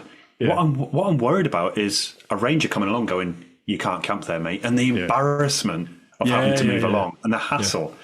So it's not really a worry as in a fear worry. It's a anxiety worry that I'm going to be embarrassed. Mm-hmm. That's what it is, certainly for wild camping in UK or close to Europe. I get that. Yeah, I get that. Are you taking a spot tracker? Yeah, I've got the little Garmin InReach Mini 2. Yeah, you can probably see the Army Impact. Yeah, great piece of kit. Yeah, awesome bits of kit. Yeah, definitely. I had one of the sort of early spot trackers, and it had a function. That's probably got exactly the same function. It had a function on it, so every night when I got to somewhere to stay that night, I could just push that button, and it would send like a text or an email to my missus or like designated contacts. It just said, "I'm safe. This is my GPS coordinates for the night," and people could just see. In fact, I think I had it linked up to my Facebook page as well. So each night when I hit it, people could just see, "Oh, right, you're here now. And you're there," and you can zoom in on like Google Maps on satellite and see not where you are, but where you are, if you know what I mean. Like see the area. Yeah, good bits of kit. Next one, Michael Heaton. I loved last year's festival, and I've been nearly dried, and I've even nearly dried out and warmed up from it. Can't wait for this year's Bring On the Sunshine. Yeah, last year was a bit of a not a washout, but it was I don't want to talk about it. It was close. The British weather did its thing. Yeah. Middle of the high peak of summer, and hurricane, I think it was Harold, came through, didn't it? Or Storm Harold, or whatever it was called. Awful weather. We were one of the few events that actually pushed on through that weekend. We know of several bike events that cancelled and a few others. And we even, just before that, we were seriously looking at each other going, mate, do we need to just pull the plug on this? And then people started to arrive. And actually, the day before, we were looking at it going, are they just wrong? Because actually the weather was all right. And we were sort of setting stuff up. We were like, Are they just It'll wrong? be all right. Are we going to be all right? And we just said, well, let's just push forward. And if we need to can it, we'll can it. But yeah, the show must go on sort of thing. And we had to adapt a few things. The stages weren't exactly how we would have liked them because we had to change stuff. And yeah, things went wrong, but it was probably the toughest test, that we've had. And well, I'm not going to say anything about what this year is going to be like, but I don't want to put the kiss of death on it. But it's memorable, isn't it? And it bonds people together that went through that. Well, weirdly, it was like we all had a common enemy, and everybody just everybody gathered under the beer tent. Everybody gathered in the beer tent, and everybody was chatting. And even my wife, who was there, she's not a biker. She got chatting to other people because everybody was in the same vicinity, and it was pretty ace actually. And a couple of lads who had met at the Year One festival were now sat together because they'd gone to Nordcap together. They'd found their adventure buddies at the Lightweights Year One. And they come down and they'd corralled this table together. And so now they're all mates. And that wouldn't have happened if we hadn't had the awful weather. So, yeah, it was a bit of a blessing in disguise in some ways. We learned a lot from it. We learned so much. We'll see what this year brings. Let's not talk about it. We had one night, I think it might have been it was the Friday night or Saturday night, I can't remember. But it'd been hammering it down all day. The wind had been coming in and out, and the rain had been lashing down. But everyone still had a smile on their face. And I say, Mark and I had still got the working party numbers very wrong, so we were still very busy all the time. It's too much so that we couldn't really socialise with people. We're always having to sort of give an apology and run off and do another job. But I remember rolling into bed. It must have been we were always the last ones up, and we turned the jennies off and turned all the lights out at the end of the night. Rolling into bed, it must be about 11:30, getting on for 12 o'clock, something like that, and dripping wet. And so just get sorted. And I was in my transit van. I stuck a bed in the back of that, and that's what I was sleeping in. Cheat. Mark was in the back of the big box van so that we used to carry all the kit down. Anyway, it must have been, I must have laid down, and it must have been 15, 20 minutes. And I just heard like on the side of the door, like a knock on the side of the van. And I was like, nah, it just must be something just knocking up against it. And I heard, Jamie, are you awake? And I was like, yeah, because we need to go and put the stretch tent back up. The beer tent had come down. The beer tent, yeah. It did, like a gust of wind had got underneath the stretch tent, and a couple of poles had moved, and then the whole thing had just kind of, it had all just come apart. And so it's like 1 o'clock in the morning, Mark and I doing that. In the driving rain.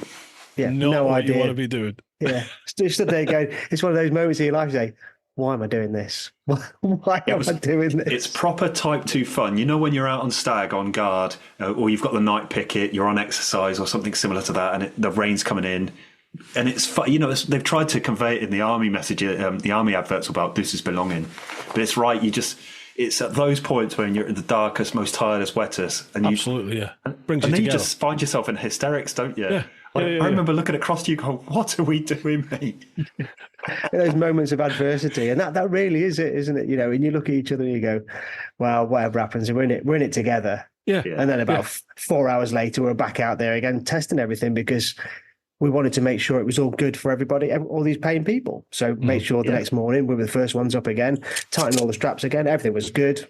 The wind had died down a little bit, and luckily we're okay. But it's just those moments, they're hard, man. They're hard moments, hard times sometimes. Are you jetting in for the festival this year then, Jamie, or are you going to be remotely popping in? Yeah. The intention was for me to fly back. Unfortunately, I can't. So Mark is kind of taking the reins, doing most of the heavy lifting, both figuratively and literally, because he's back in Old Blighty. But yeah, so we've not figured out exactly what my involvement's going to be over the weekend yet. I think we've got a few ideas floating around, but yeah, I'm unfortunately not going to be on site this year, but it's definitely in the capable hands of Mark and Jim, and we've got a team of incredible people who have who have volunteered to help. You know, we're not making money to be able to pay all these people. They're doing it out the kindness of their own hearts. And we've these are the team that have kind of built up over the last few years, and it's as much their festival as it is ours. You know, it's awesome. It really wouldn't happen without them. So I don't doubt that there'll be an amazing bunch of people squaring it all away, even though I will be there in spirit at the very least. Next to the pool, you scumbag, drinking a margarita. Do you know what? I've got massive FOMO, like you wouldn't believe, because obviously I know what's coming, and they've got some really good new stuff coming, and the people that are coming to speak are all the people I'm desperate to listen to, and then we talk about the bar and Rich, our barman. He's so excited about effectively putting on a beer festival for that weekend. So he's getting excited, and every time you speak to somebody about it, they're getting excited, and it just like makes you think, oh, I'm so gutted that I'm not going to be there. But as long as everyone else has a great time. Like the ABR is fantastic, isn't it? You know, it's an amazing festival. But it's not like your traditional overland festival, is it? Where, well, literally the overland festival. Do you remember the overland event? And it was, you know, is nowhere near the same scale, but it felt like a real nice community thing going on. And I remember hearing, I've spoken about this before. I remember hearing about the ABR. You know, ABR magazine was going to be putting on a festival, and they were talking about like 4,000 or 5,000 people initially. And I remember thinking, that's not overland travel. It's too big. You're going to lose that tight feeling. And somehow they've managed to make it a really nice, enjoyable event with like double that, and I think almost triple that this year. Triple that, Yeah, but then I've heard the Overland's coming back next year, isn't it? Overland 2025, yeah. Speaking with Saul and Paddy, the organisers, it's coming back. It's missed already. So it's nice to have like a more intimate event, I think, because you can't help but have more of a community feel to it, and you definitely see the same faces, don't you? Every year, people come back to the same events, and it's a real nice feeling. Even to the extent where you read the question out from Michael, and we know Michael. I would consider Michael a friend, and we'll buy him a beer at the festival. Just brilliant, you know. And he's put us onto contacts, and now contacts are helping us with the festival. So Michael owns a little bit of the festival, and everybody else does. And I love it. Awesome. What it's all about. Next one. Simon Lewis. Evening, folks. Mark and Jamie, or is it Jamie and Mark, the Ant and Dec of lightweight adventures? An amazing festival last year in which adversity with the weather seemed to bond everyone together and make it such a fantastic experience for all present. Looking forward to volunteering at this year's event. Which new feature are you most excited about? He's all right, Simon, isn't he? He's an okay lad. He's all right. Si's a good lad, isn't he? He's just after a beer. Everybody wanting us to buy him a beer, aren't they? I mean, what a huge question, because ultimately, because we've moved site, the festival is not a new festival, but nearly everything is new. Yeah. Nearly everything is, you know, the site, the layout, what we're bringing to it. Same bar and a few other things, but yeah, what are we most excited about? Well, I've got mine actually, Jamie, but let's go with yours, because I know what I'm going to say. Okay. I'm interested to say what you're going to say. Okay, yeah. Well, mine actually, there is a part of the festival which is not within Mark and mine's control, which is probably why I'm quite excited by it.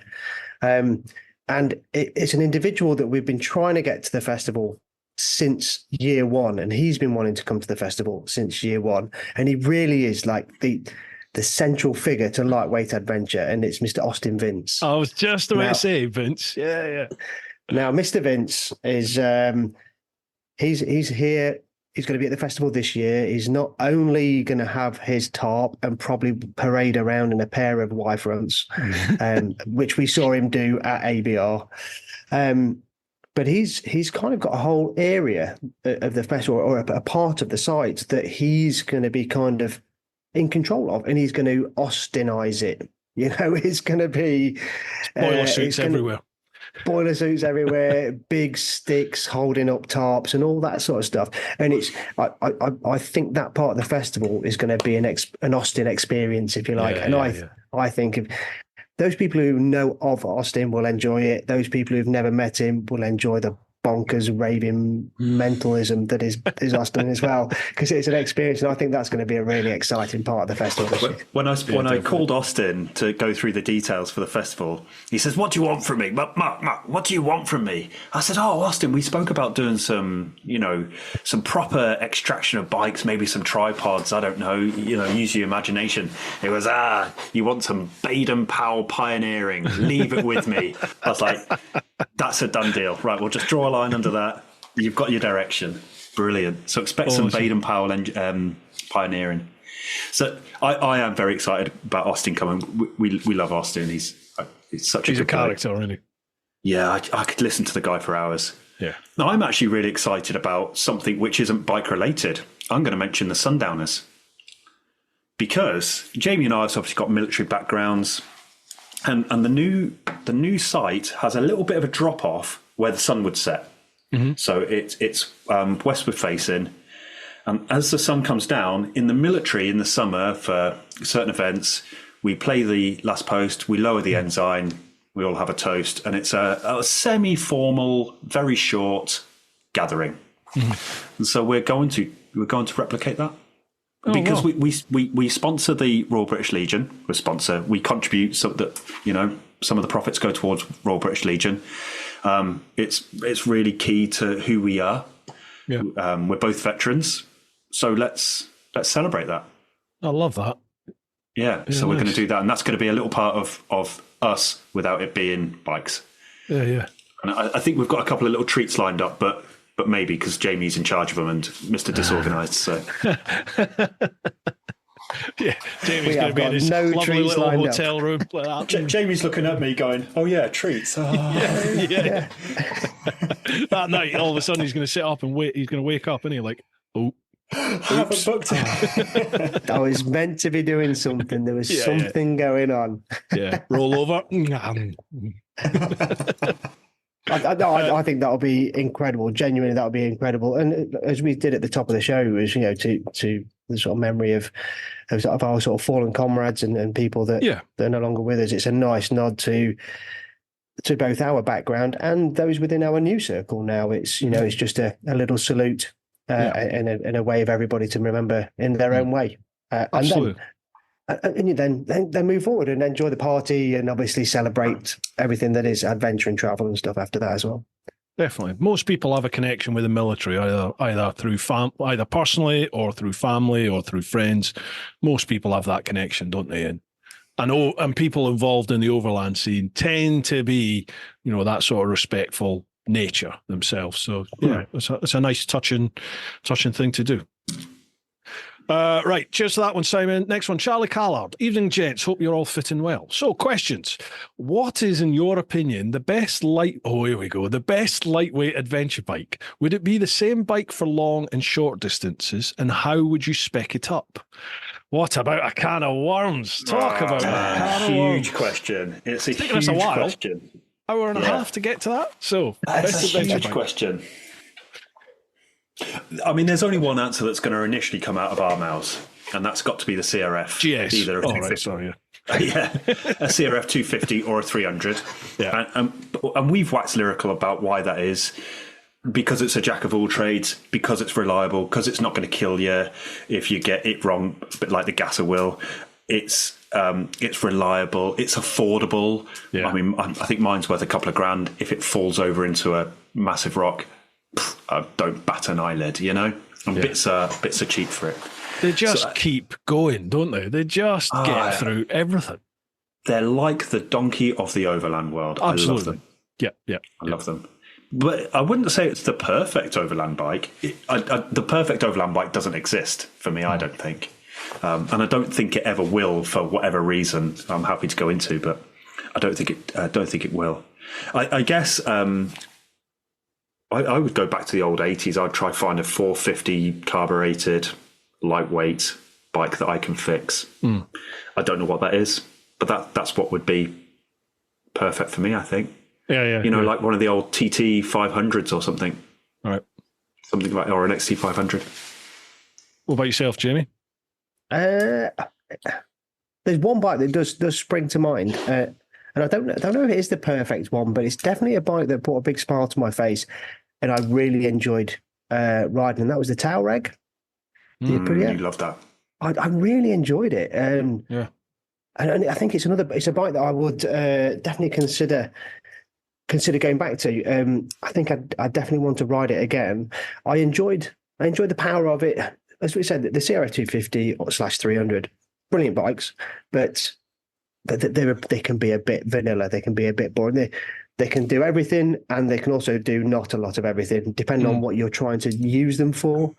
They will go over pretty much anything if you got a little bit of skill and able to get it over the sort of rocks and stuff. But they don't very often put a big grin on your face, and that is an area that they're lacking. I mean, come on, we're all bikers at heart. We all like it when you twist the throttle and you get that pull on your arms, and you're okay, yeah, puts that little grin on your face. I mean, that's one of the first things Marc said when he bought his gas, and he said, I feel excited about being on the trails again. And he lost that with the CRF 250 because you get used to it, and it's just old faithful, right? So I think something like a Touareg or something, I'd have to go and ride it again, but I think probably a slightly larger. My mate Stuart, when we bought the bike, said to me, he says, "Won't be long before we need something bigger." And I was like, "No, mate, this is exactly what we want. We only need this." And he's like, "I'm telling you," and he's right. There is. I think what you want from it changes over time. If you want just something to go long, actually, 250 will do that. It won't be very quick, but it'll get there. Yeah. I think you've hit the nail on the head, actually, because Stu said to you, we were out riding around Derbyshire at the time, weren't we? He said, it won't be long before you want something bigger. Yeah. And you just said, nah, I don't need that. And that's the difference in world. What do you need to do perfect overlanding? You need a 250 CRF. It's perfect for what you need. What do you want? Oh, well, that's a whole bigger question, isn't it? 100%. A whole bigger question. Like for me, I'm the type of person, I get enjoyment from proving people wrong. Like if somebody tells me I can't do something, or like that bike will never do that, nothing gives me more pleasure than either me doing it or making the bike do it. And I don't care. You're a stubborn child. Yeah, just a stubborn child. You don't touch stubborn. The hot plate. Yeah, I'm touching the hot plate. But I wasn't like that as a kid. Like I maybe I was. My dad would probably go, "Yes, you bloody you are." But in my head, I felt like I was a goody two shoes kid. Like I did everything that I was told to do, and like was impeccably behaved. But I've found as I've grown up to become allegedly an adult, now I'm starting to push back, and I hate nothing more than someone telling me what to do. It's part of the reason I left the old Bill. Like having somebody tell me what to do, and especially do something which in my head was illogical and made no sense. I'm just like, nah, that's ridiculous. Like, tell me why it's that way. But if it doesn't make sense, I'm not fucking doing it. It's just not happening. So I am very much like that now. Hence why the Jigsaw for the big trip was just, it's the bike I owned. Everyone told me it couldn't be done, or no, that's the wrong bike. Shouldn't be done. Except Jacques Lucasson. Jacques Lucasson went, absolutely brilliant, fantastic, can't wait to follow. And in my eyes, it was like, awesome, right? I'm doing that then. So. Yeah, for me, I think perfect bike. I would just pass on the advice he gave me. Take the bike that makes you smile. Just because at the end of the day, the bike's all you're going to have, isn't it? What do you want from your trip? I'm going to disagree with you. Don't take the bike that makes you smile, because I was just listening to you there thinking, what do I want from it? I like to suffer a little bit. Yeah. I actively enjoy that. So take the bar that doesn't make you smile. There was a reason I took a Chinese 150 scooter to the Czech border. There's a reason we ride 250s all the way to Spain. Almost, I like it to have to earn the adventure. Yeah. I really enjoy that, And the more it rattles and the more it makes you feel marginally uncomfortable, the more I feel like I've earned the right to do it. That's what I was going to quantify it and say. It all depends what you want from that trip. If you want the most comfortable, practical experience possible from whatever trip it is that you're going to do, then by all means, take the bike that's tailored best for whatever it is you foresee coming. If you're going to be doing loads of road riding, then what's the most comfortable bike with the smoothest engine, the most comfortable seats and suspension? If you want to be doing a load of trail riding or off-roading, then obviously you're going to tailor the bike and your kit towards that. but for me, and it sounds you're very much like that, Mark, is I like the personal challenge, and I like to be different and a little bit odd. You know, I'm just kind of like that. I think it's why I do the endurance rides. That's what most people won't do that, or it's uncomfortable and it's not enjoyable at times, but I quite like that. You know, it's like being a bit different. So yeah, there was a reason we rode up to Skye. We rode up to Skye for a weekend on our little 250s because it was a bit mental, and you probably shouldn't. So it's the first thing we did. I love all that.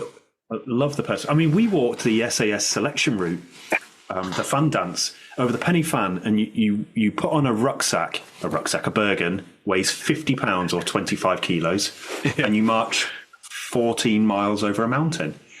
7 miles there, 7 miles back. And we weren't in any way prepared for it, and we did it because it was there to be done. Yeah. And it was going to be awful. And we enjoyed it because it was going to be awful. That's definitely a military or a public service mindset. Yeah. I think for me, like I do love a challenge. Like we both, we've done the sort of ride to Skye, and we always try to go as far as we can when we've got 2 weeks available. It's not, well, we've got 2 weeks. Well, let's go really enjoy this place really close intensely for 2 weeks. It's how far can we get south? How far can we get east? How far, whatever it might be.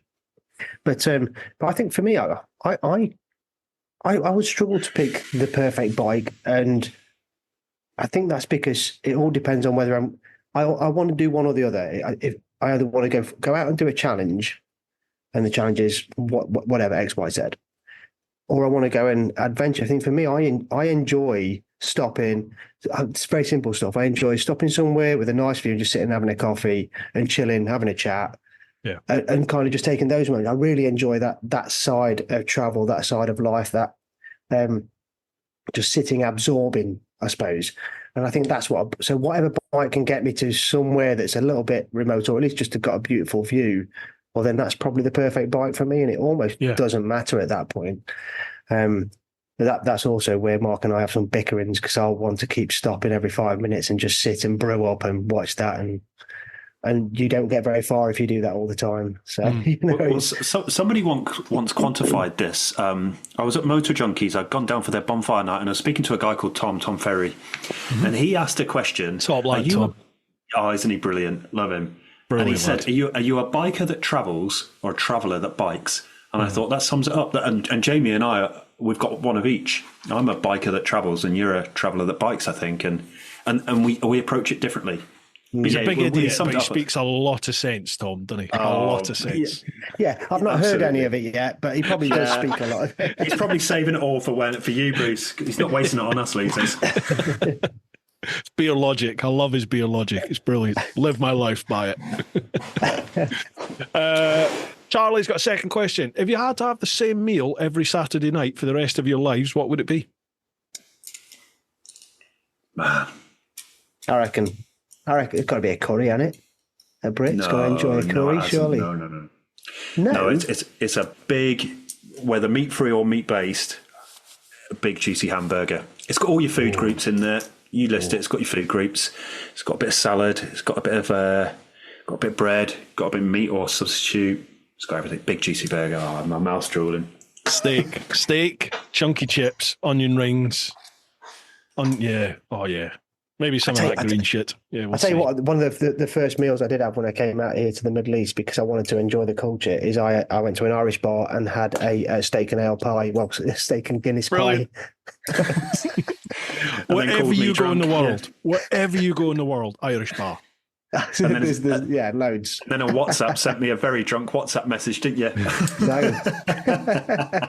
I'm happy to share it if we get 500 votes. Yeah, here we go. I remember getting to Vladivostok, right? Crossed Russia. I got to Vladivostok, and there's an Irish bar. I ended up getting paralytic in an Irish bar in Vladivostok. Yeah, there's something wrong with the water in those places, isn't there? Yeah, it's something vodka. wrong with the That's water. what it is. I think that's where the joke was hidden, Bruce. It doesn't matter. Sorry. been at this 2 hours. Come on.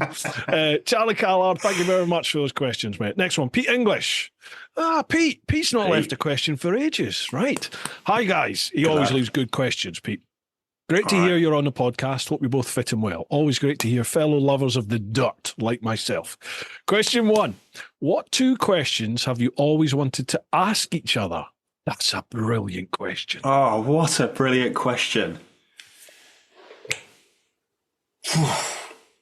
What I'll just precede. I'm pointing at everybody with a spork because I've just picked it up. What I will precede this with is Jamie and I, we're best mates, but we're like brothers. I mean, genuinely, I do have a brother. My brother won't listen to this, but I'm closer to Jamie. Wow. And we speak about everything. I don't think there has been one subject which we haven't broached with one another. So that's a really, really difficult question because we've always asked a question. Mm-hmm.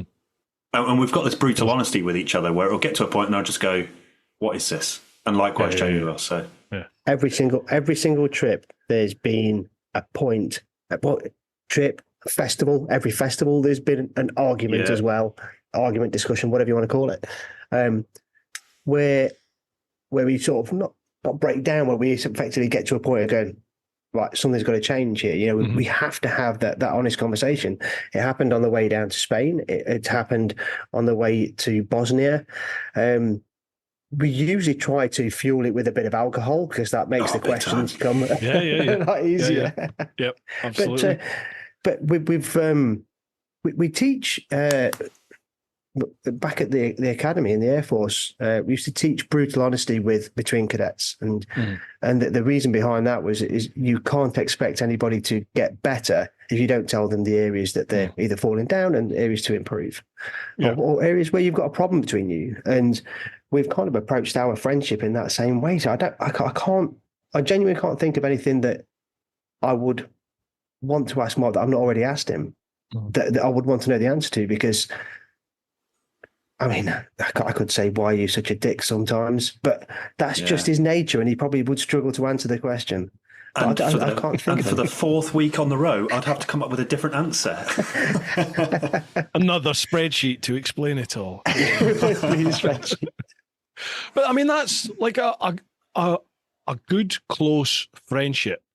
It is a relationship, isn't it? It is a relationship, like similar to a marriage, where like if you're that close with somebody, you're gonna fall out at some point, aren't you? You know, like feelings are gonna get to a stage where you have to address them. You've got to deal with it. So you either let it get to that stage and then boil over, or you sort of hit it head on and go, right, okay, something's happening here. Let's get it out. There's never been a point where we've bickered and then gone silent. Yeah. You know, because we've been afraid to speak about it. We've bickered for sure, because we are that married couple. And maybe a day later, one of us will send a message or we'll pick up the phone. Yeah. It is that. It sounds really twin. It's almost like we're avoiding Pete's question. And I swear we're not. It's just, that's how it's worked out. And you only find those friends once in a blue moon. Yeah. And I think I've only had this sort of level of friendship maybe once before. So when you find that person that you're incredibly close with, and not in a weird way, I guess you sort of nurture it and you make sure that you keep that honesty. Mm-hmm. We had an occasion recently where Mark was really nervous to tell me something, but there was a good reason why he'd done what he'd done. So obviously, before I moved out here, my girlfriend, close family, basically arranged a surprise going away party for me. I had no idea. I'm the most oblivious person when it comes to. I'm not very observant, and I pretty much, if someone tells me something, I kind of go, all right. And my girlfriend's a bit nuts anyway, so she was buying all of these bloody fizzy drinks and loads of bags of crisps and all this sort of stuff, and I'm like, my son was coming back for the weekend, and I knew that. I was like, he's only here for a weekend. Yeah. And she was like, yeah, but we need stuff. And I was like, well, okay, whatever. So kind of just let it go. And they'd arranged for me to go away with my daughter just for the day, a bit of a daddy-daughter day. And then when I come back, big surprise. And I was genuinely blown away. They'd flown my dad in from southern Spain and all sorts. It was amazing. But a couple of days before that, Mark and I had been invited to go riding with someone that we wanted to, but I don't know if I can release too much information because the video's not come out and all that sort of stuff yet. But we were invited to go riding with someone in a pretty cool place to go on a pretty cool adventure with someone that we wanted to ride with for quite a while. Mm-hmm. And the email came into our joint Lightweight Adventurers box, and Mark had deleted it before I'd seen it, so I'd not caught wind of it. But he went away without telling me. Like a couple of days, he'd been gone for like 2 or 3 days. He said, "I'm going back to Norfolk to see the family and this, that, and the other." I was like, "Yeah, cool. Okay, mate, have a great time," and all this, that, and the other. Yeah. But he was then carrying this guilt of going, "I know Jamie would love this trip, but I can't let him come on this trip because otherwise we'll miss this big surprise party that's been planned for months." So he had to kind of keep it all a big secret. And then he went through the whole paranoia thing. And I was just, I think I'd just come back from a trip. We'd been on a trip over here about a month or so ago. And so I just got back with bits and bobs going on. And I was just like, "Hey, mate, have a great time. Say hi to your dad for me." And Mark's thinking, he never texts me saying that. He knows I'm doing something. Oh man, he's going to think so much less of me because I've gone on this trip that we've wanted to do together for a while. And then as soon as we come back and we all went, "Surprise, Jamie, I've got something to tell you." It was so funny. He was like, "Jamie, I've got something to tell you." I was like, "Oh, what is it?" He says, "Not now." I was thinking, Jesus, what's going on? Yeah. What is everybody around? Mate, I didn't tell you, but later on my sister came up to me and went, "Is everything all right with you and Mark?" I was like, "Yeah, it's nothing. It was just this." And he told me, "Mate, we've been and done this thing." And I was like, "Oh, mate, that sounds like a great trip." Yeah, I'm gutted that I wasn't there, but it was the right call. But that whole thing, but that's just because our friendship is so important. But we're able to have those conversations. I said to him, "Yeah, you was right. You did the right thing. That's the right thing to do." Although I've still not forgiven him for deleting the email. Just make a note of it at the back there. Bring it out when you need it. Just like a marriage. Just like a marriage. Pete's second question. Who are you most envious of and why? Oh, Pete, I've missed your questions, man. That's a cracker. Who are you most envious of and why? I know straight out. Go on. Well, it's not one single person. It's a group of people. And you're one of them, Bruce. It's anybody that's circumnavigated the globe. Right. On a bike. I would give my left testicle to do that. Okay. But why have you not done it? Well, I feel I feel the burden of guilt, the selfishness of going to South America for 4 months, for leaving my wife, leaving the family, leaving the dogs, leaving her to look after this life that we've created.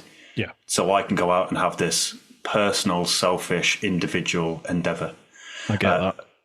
And I feel selfish enough for doing that for 4 months, let alone for 6, 12, whatever it might turn out to be. Yeah. Plus, I can't afford it unless anybody wants to sponsor me. But it's mostly the guilt. Yeah. I get that. Like now I'm settled down, I'm married, and especially now because we've got the dog. Believe it, the dog has totally changed things now in that my missus wasn't really that, we love each other and that, but she would never ever get in the way of me disappearing. Mm-hmm. She never got in the way of me disappearing for like 1.5 years, 2 years, whatever it was.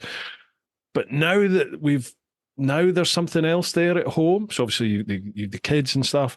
Now there's something I would find it really hard to disappear for like a big length of time. I've said on this podcast, I'm going to cycle around the UK, like the coastal way around the UK. And I'm going to do it. I've said I'll do it. So it's going to happen. But I'm now at the point where I'm like, I'm a fat knacker. This is going to take at least 3 or 4 months. And I'm like, I don't want to be away from home for that length of time. But exactly what you're talking about, I'm like, I can't leave my missus to run the house and look after the dog for that length of time. So I get it. I totally get where you're coming from. That it's a big ask. When I speak with people like you or Matt and Reese, we went out to dinner with them a couple of years ago, and they were telling us about how they cycled around the world. And I said to them, I'm really envious. And they said, "Well, you can't be envious of all the experiences you've had," and because we were sharing war stories and whatnot. I was like, "Yeah, but you can't underestimate. It's almost not like a want to do it. It's bordering on a need to do it."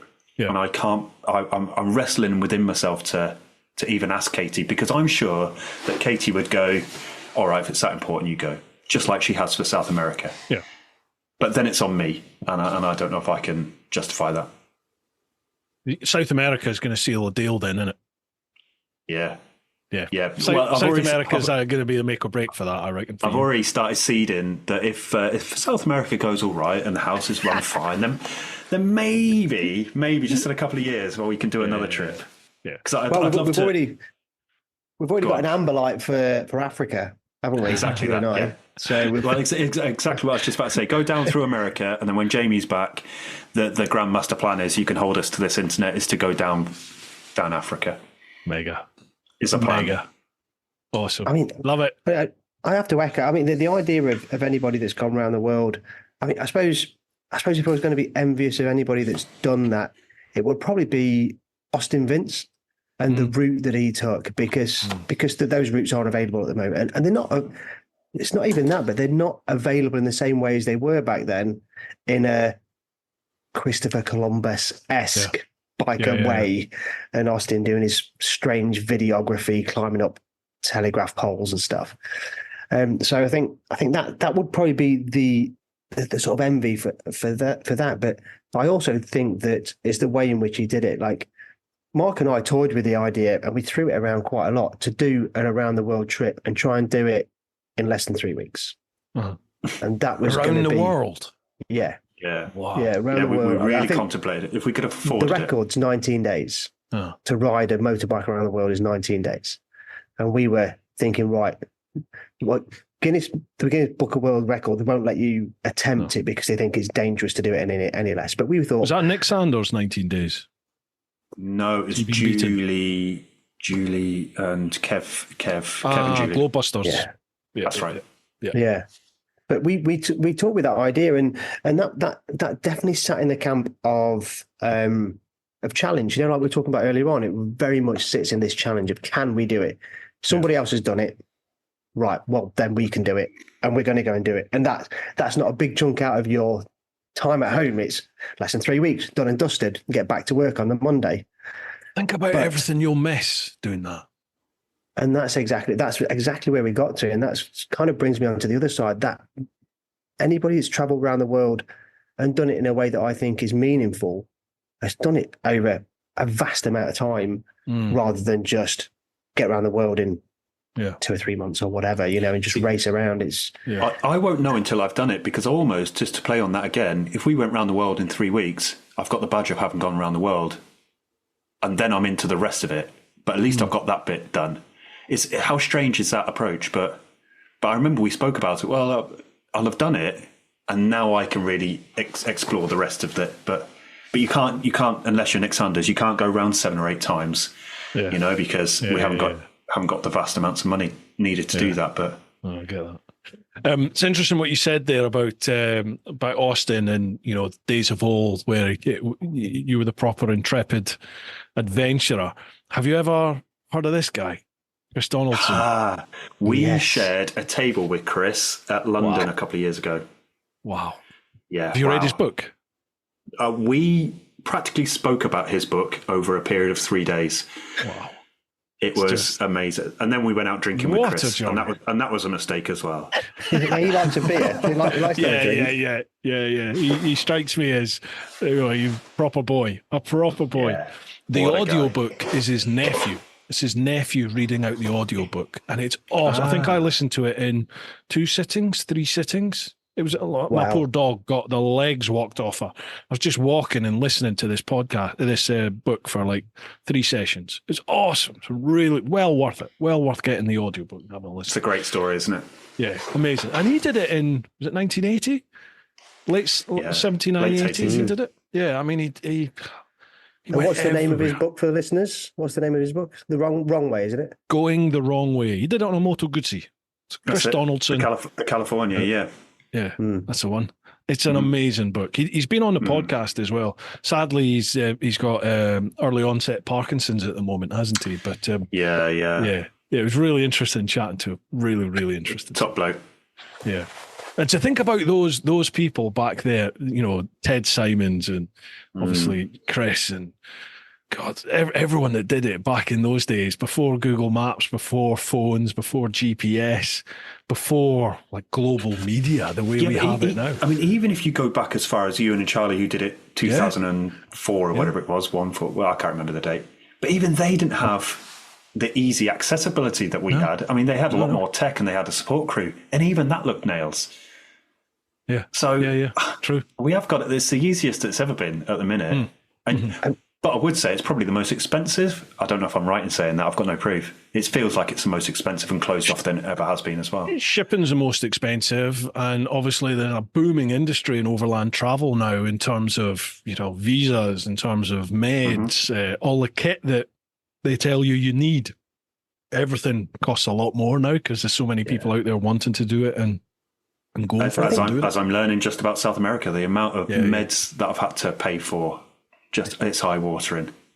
Well, shipping, and I mean that.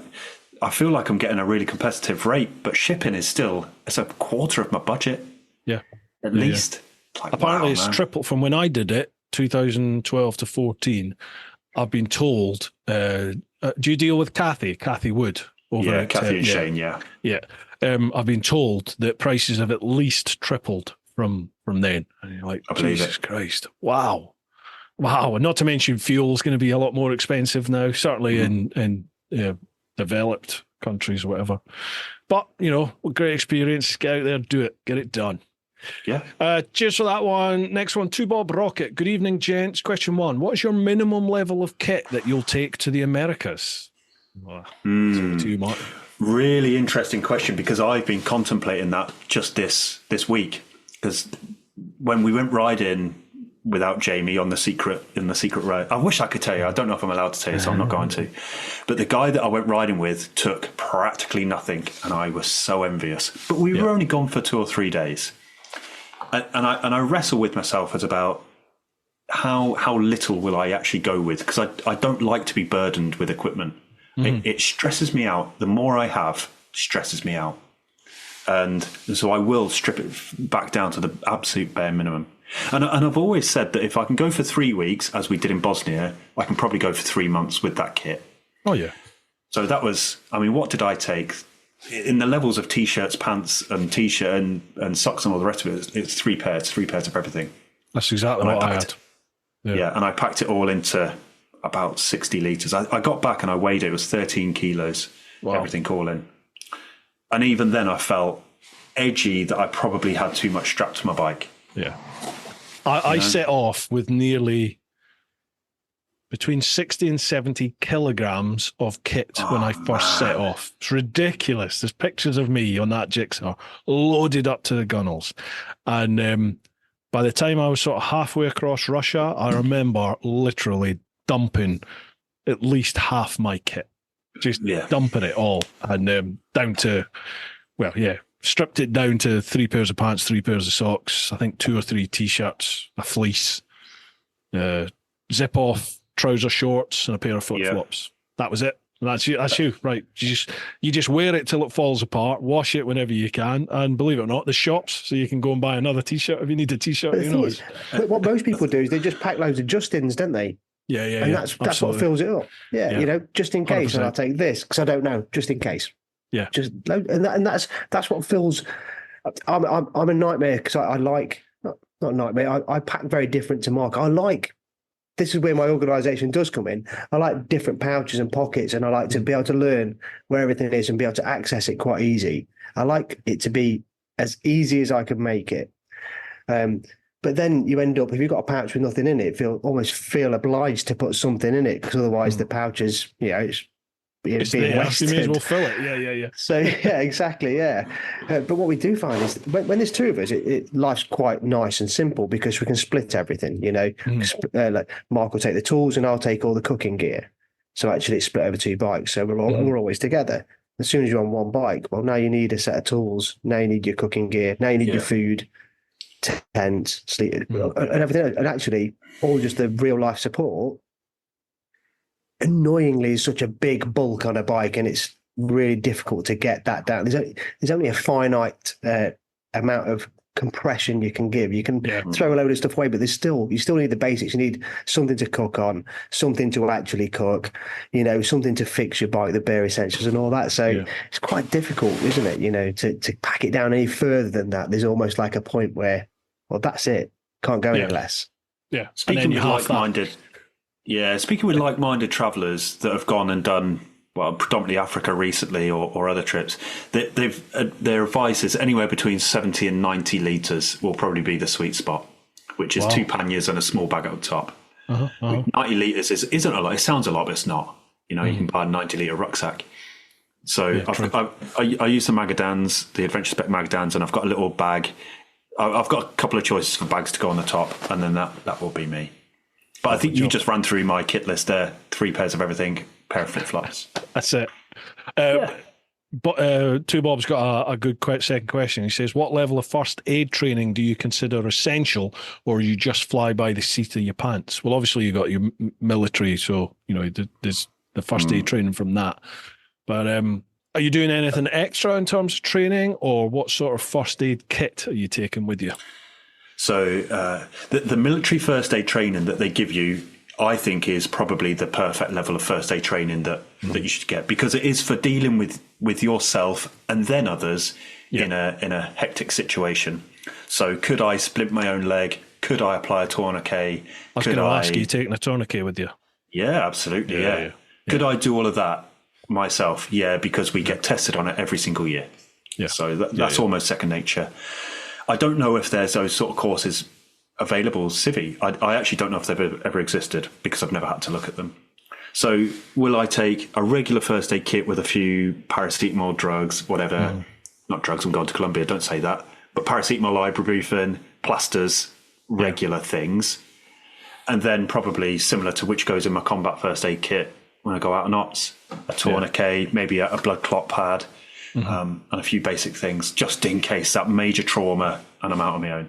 Gaffer tape. And then a gaffer tape. Hey, gaffer tape and a stick if you've broken your ankle. Seals a cut, doesn't it? Or you can make a nice sort of splint from that with whatever you find.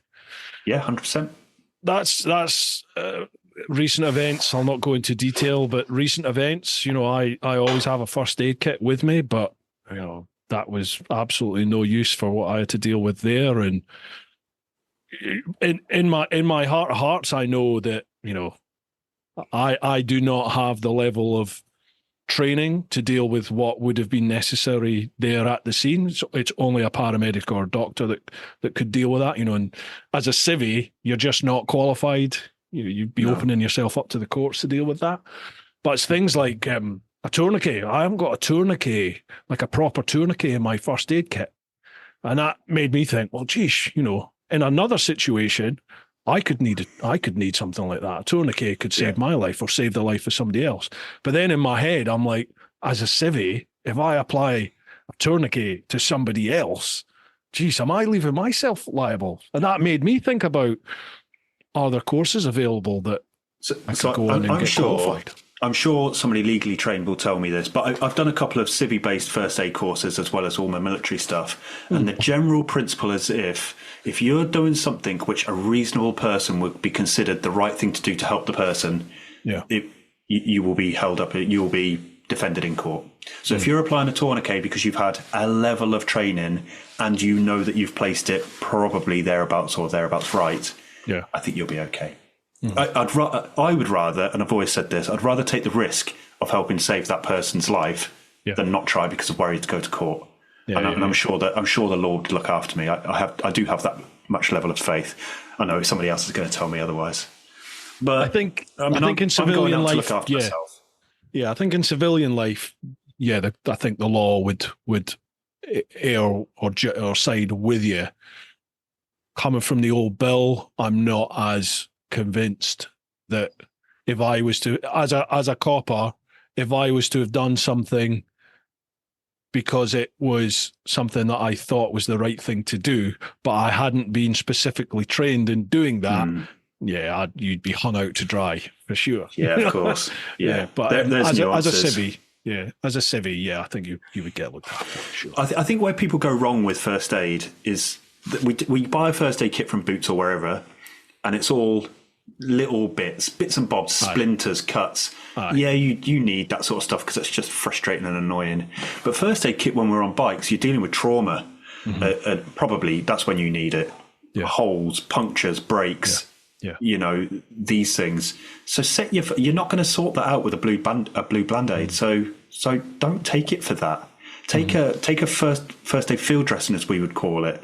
Take some blood cut agent if you're confident to use it. Take a tourniquet, because I mean that's what we're taught to use on a battlefield. So I'm confident in that. But a bit of common sense goes: if I were to come across a really bad accident, me or somebody else, is my little pair of tweezers and blunt scissors gonna cut it? It's true. It's absolutely true, and you won't actually seriously think about this till you find yourself in that situation where you're going to have to do it. And sadly, these situations arise. I'm now in my head. I'm like, I want to do something with the likes of Biker Down. I think I'm going to approach Biker Down now and just go, look, explain the situation and just say, for me myself, I would like some proper tailored instruction on what can possibly be done for certain situations like we've just spoke about, and what sort of first aid kit would you recommend, so I can actually get a proper biker's first aid kit together and then get that out to people and go, have this with you. Just a little plug for the festival. Plug for the festival. That's exactly the workshop that we're intending to have. Happy days. I think that's so important. I think that really is so important now. Yeah. Anyway, let's not delve on that. There's 2 more questions on Patreon, and then there's a couple over on Instagram and Facebook. I'm very conscious of the time. Shall we do these 2, and then you can have a natural break, go for a pee, because we're all men of a certain vintage these days, and then tackle the next couple of questions over on Insta and Facebook. How's that sound? Yeah, that sounds awesome. Go for it, buddy. Right, awesome. Right, last 2 on the clan. Louise Worsfold. How you doing, Lou? Evening, gents. Safe travels to the Americas. I have just one question. What is the other person's most annoying habit? Oh, people love this, don't they? It's because we're a double act. They always think that we do things to annoy each other. I can't think of a single thing that Marc does. No, you can. Yeah.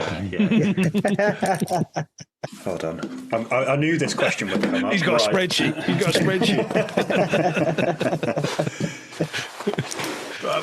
I've told you about the thing that bugs me too many times. Go on, you take a guess. Let's do Mr. and Mrs. Marc's probably going to say something about my faffing. Yeah. Well, are you a faffer? I am a faffer. Yeah, I'm a faffer, and my timekeeping's not great. Yeah. So I'm a faffer. I'm the one when we get the bikes ready in the morning. I'll sort stuff out, and then I'll have to change it, and I'll do something else, and I'll forget something. And so I faff about. Definitely. Yeah. That's 100%. Well, you would have scored a point for us there. Well done.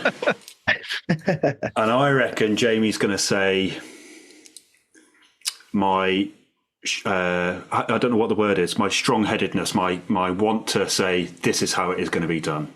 And actually, I hear stubbornness. It's a need to control to an extent, but it's like, oh, this is how it's going to be done. Oh, I hear your opinion. It's happening this way. You sound like my wife.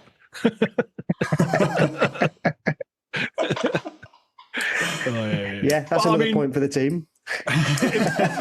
You're both aware of that, and yet you still work. You got the perfect marriage, you two. You do, it's a perfect relationship, isn't it? We do, and I think there's tolerances in there because I mean, if I was so it sort of sits in line with that is we pitch a lot of ideas to each other. We pitch a lot.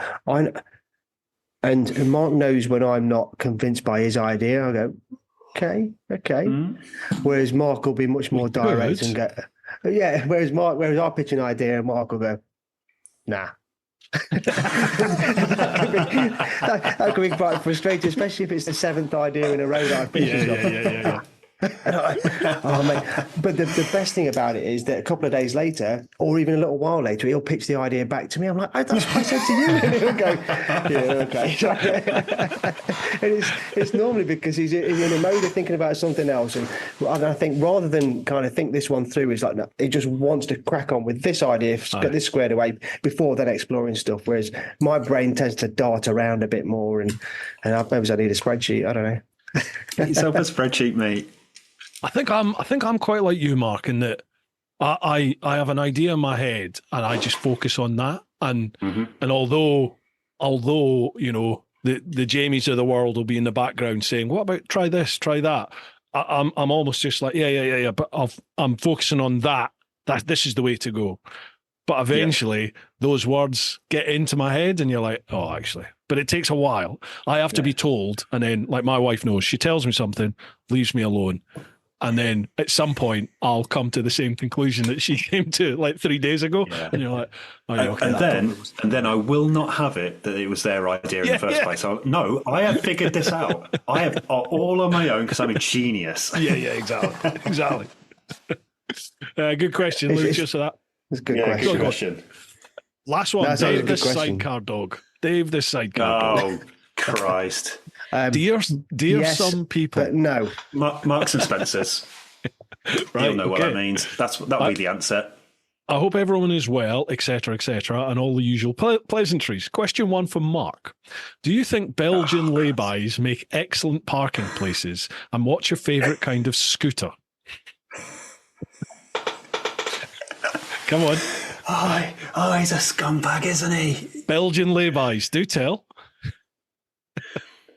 If anybody's watched my Elephant Treffen video, they will see a point where the scooter is parked in a Belgian lay-by because we practically had to rebuild the engine. Okay. The bike left the lay-by. Right. Come on, you got to elaborate. No. Look at Jamie's face. Look at Jamie's face. Jamie, do you want to say something on this? The bike went down the road. We've all seen the video evidence. The bike went into the lay-by. The bike was worked on. The bike left the lay-by. Were you with the bike, Mark? Bruce, listen to me. The bike went into the...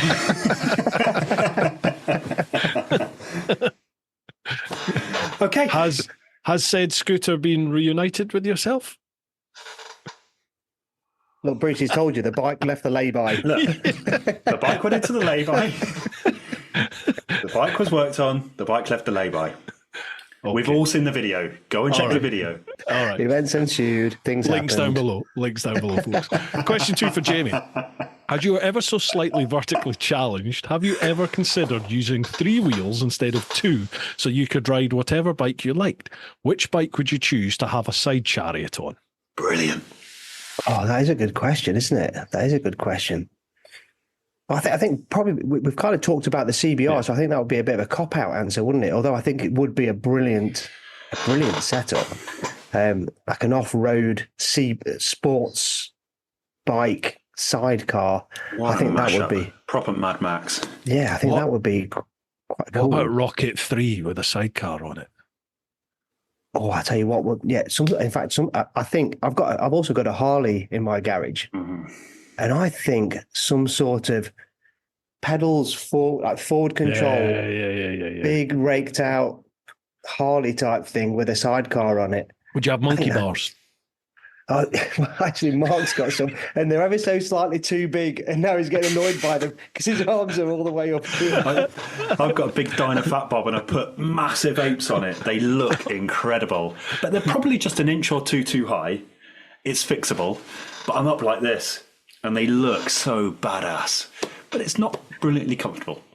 They do look good, though. They do look good. So yeah, okay. Let's go for a raked out Harley with a sidecar. I think that'd be pretty cool. That would be a nice little. And I can definitely swing my leg over on a Harley. They're not too high for me. Coming to a lay-by near you soon. Also, what's your favourite cheese? Oh, he loves this question. He loves this question, doesn't he? Oh, what a brilliant question. I went to Amsterdam not that long ago for the first time. My girlfriend took me back end of last year, and we went on a bit of a cheese trip after going around the windmills and went to some cheese making. And I think, and I'm not going to say Edam as they pronounce it over there, but actually I enjoyed the Gouda as they pronounced it. Oh, yes. Yeah. A bit of Gouda. Yeah, Gouda. The bloke shouted at me for saying that. So yeah, it's Gouda. So I would go for that one. I think that's probably my favourite cheese at the moment. I had a recent cheese experience. and we were up on a mountain in the lakes, and Jim, the other guy in our team, had bought the night before, kept a surprise from us, a little bottle of white wine and like 3 or 4 other cheeses. And in his jet boil, he made a fondue. Oh. I've never had a fondue. No, nor had I until this moment. And then I had one with 3 good mates up on a mountain in the Lake District. Mint. Made in a jet boil, and it was mint. So I think Jim's going to demonstrate how to cook that. These are all plugs for the festival, but Jim's going to make that one at the festival. So, but it was just brilliant, and it made a bit of a mess of his jet boil, but it was surprisingly easy to clean. It just peeled off when it was cold, you know. So, what would be your cheese of choice for the fondue? Well, I think there's very specific cheeses that go into a fondue, isn't there? Oh, is there? I think so, yeah. Or at least there's guidelines. They're not my individual favourite cheeses. I like a Stilton, or I like quite a strong cheese. Yeah. On crackers with a bit of caramelised onion chutney. Absolutely, yes. Is that your thing then? Is it, Bruce? Are you a strong, smelly cheese man? I like stinky cheese with like pickled onion on it, or like a nice, decent sort of relish with it. Yeah, for sure. But I also like my dad. In the 80s, my dad worked in Norway when the oil kicked off. So he used to come home with big blocks of, I think they call it chocolate cheese. It's like a goat's cheese, but they called it a chocolate cheese. So it's just like a big square of caramel. And he used to cut it into it's like a chocolate bar. And it was amazing. But it was cheese. And it was just absolutely stunning. So, yeah, it's probably part of the reason I'm as fat knacker was because I lived on about 900 weight of some kind of cheese in the 80s. But yeah, it was awesome. You just proved how old you were by saying 900 weight. I mean, and he got it for a farthing. Yeah. I won't. No, let's not even go there. Right, that's all the questions over in the clan. So there's some more now over in Instagram and Facebook. Do you need a natural break? I'm good personally, but I'm actually fine. Yeah. These young men, they've got good strong bladders. Bruce, this is a great question. How old are you? Should we take a guess? I am 47. I was going to say 46. Yeah, 47. I am. Yeah. Oh, there Not you go. 48. You're nearly that, aren't you, Jamie? You're 44, 45, aren't you? 45. 49? Yeah. 49? Are you? 45, yeah. Just turned 45 in April. Wow. You've had an easy life, haven't you? Mate, it was an easy paper round, you know, straight and narrow. I had 900 weight in my bag. I don't know how much that is. I don't know if that's impressive. I don't either, actually. I've got absolutely no idea. Right, we'll fire across onto Instagram. Again, all the links for the chaps, they'll all be down below. Make sure you give them a like, a follow, subscribe, all the rest of it. We are nearly 2.5 hours at the moment, so we'll try and pick the pace up on these gents, because I don't want to keep you all night here. Are you saying we're boring, Bruce? Is that what you're saying? Not at all, but it's like we're definitely going to hit 3 hours here, and I don't want another Mossy where we're still here at 1 a.m. going through stuff. Right. Well, that's David not that Guest. far away from me, so... Oh, yeah. Oh, God, yeah. Well, we'll cut it at 3 hours then. We'll get there. David Guest 19. Hi, Bruce. Question for you and those couple of lightweights. When planning a trip, I struggle to get my head around balancing seeing a country's culture versus maximising the riding. How do you all prioritise between 1, seeing great scenery and capturing some great pictures or video, 2, engaging with the local communities and immersing yourself in the cultures, 3, finding challenging, rewarding roads or routes, and 4, getting the maximum miles under your belt for the time spent away? Cheers, guys. Keep up the good work. That's a good question. So, brilliant question. Yeah. I'll pass that to you guys first. It's a brilliant question, and we fell out about it in Spain. That was one of the incidents. That was one of those turning points. We had a proper sit down because we had ventured my way of getting maximum miles under our belts and finding the challenging roads and staying away from people. And Jamie wanted not less challenging roads, but an enjoyable ride, less miles, find people, and so the perfect balance I don't think exists. You know, the perfect blend. I mean, what is a perfect blend? Flipping Laura, we certainly didn't find it. I think I think after the few adventures that we've done, you almost need to have phases and allow your trip to blend into a few different phases. You know, your first phase might be distance, right? I just want to. Every time we go anywhere into Europe, Mark's first statement, without doubt, is right. Let's blast through France, get that done. Yeah, get that out of the way. Every single time, it's just like just get it done, get it out of the way. Fine, okay. So we always accept that, and then weirdly, really enjoy coming back up through France at the end and wanting to spend as much time as possible because we blast through France and go, oh my god, this place is lovely. Let's slow it down. But I think if you can give yourself almost a few phases and allow yourself to, well, what do I want to achieve now? It doesn't have to be for the whole trip. It could be for the next couple of days. I just want to get some distance. Oh, now actually I want to meet a few people and enjoy that a bit, or I want to write a little bit of wildness and sort of disappear. And I think we started doing that a little bit more on our Bosnia trip by accident. And I think you almost just got to let the trip dictate what's going to happen. You know, if you're in a campsite, you're going to meet people. You're probably going to bump into someone. You might have a beer with a new person and actually hear a cool story or something. That was going to be my piece of advice: is don't see it as I've got 2 weeks to adventure. See it as I've got 14 adventures, and almost take day by day. You know, hey, if I want to blast today, I'll sit on the motorway today. Tomorrow's a different day. It doesn't matter. You know, don't see it as a holistic picture. Yeah, I think from a personal perspective, I think you have to be very realistic with your expectations for the trip. Like if you are not the most sociable of people, are you likely to get into a town or village and just go up to random people you've never met before, or walk into a shop, or like just approach random people and engage them in a conversation? Or are you not that type of person and you want to try what it's like? Are you going to do it? So I would always suggest that if you're the type of person that wants to be social and stuff, then you have to tailor the trip around that. If that's what you want from the trip, then you've got to put yourself into those situations, haven't you, where that's likely to happen.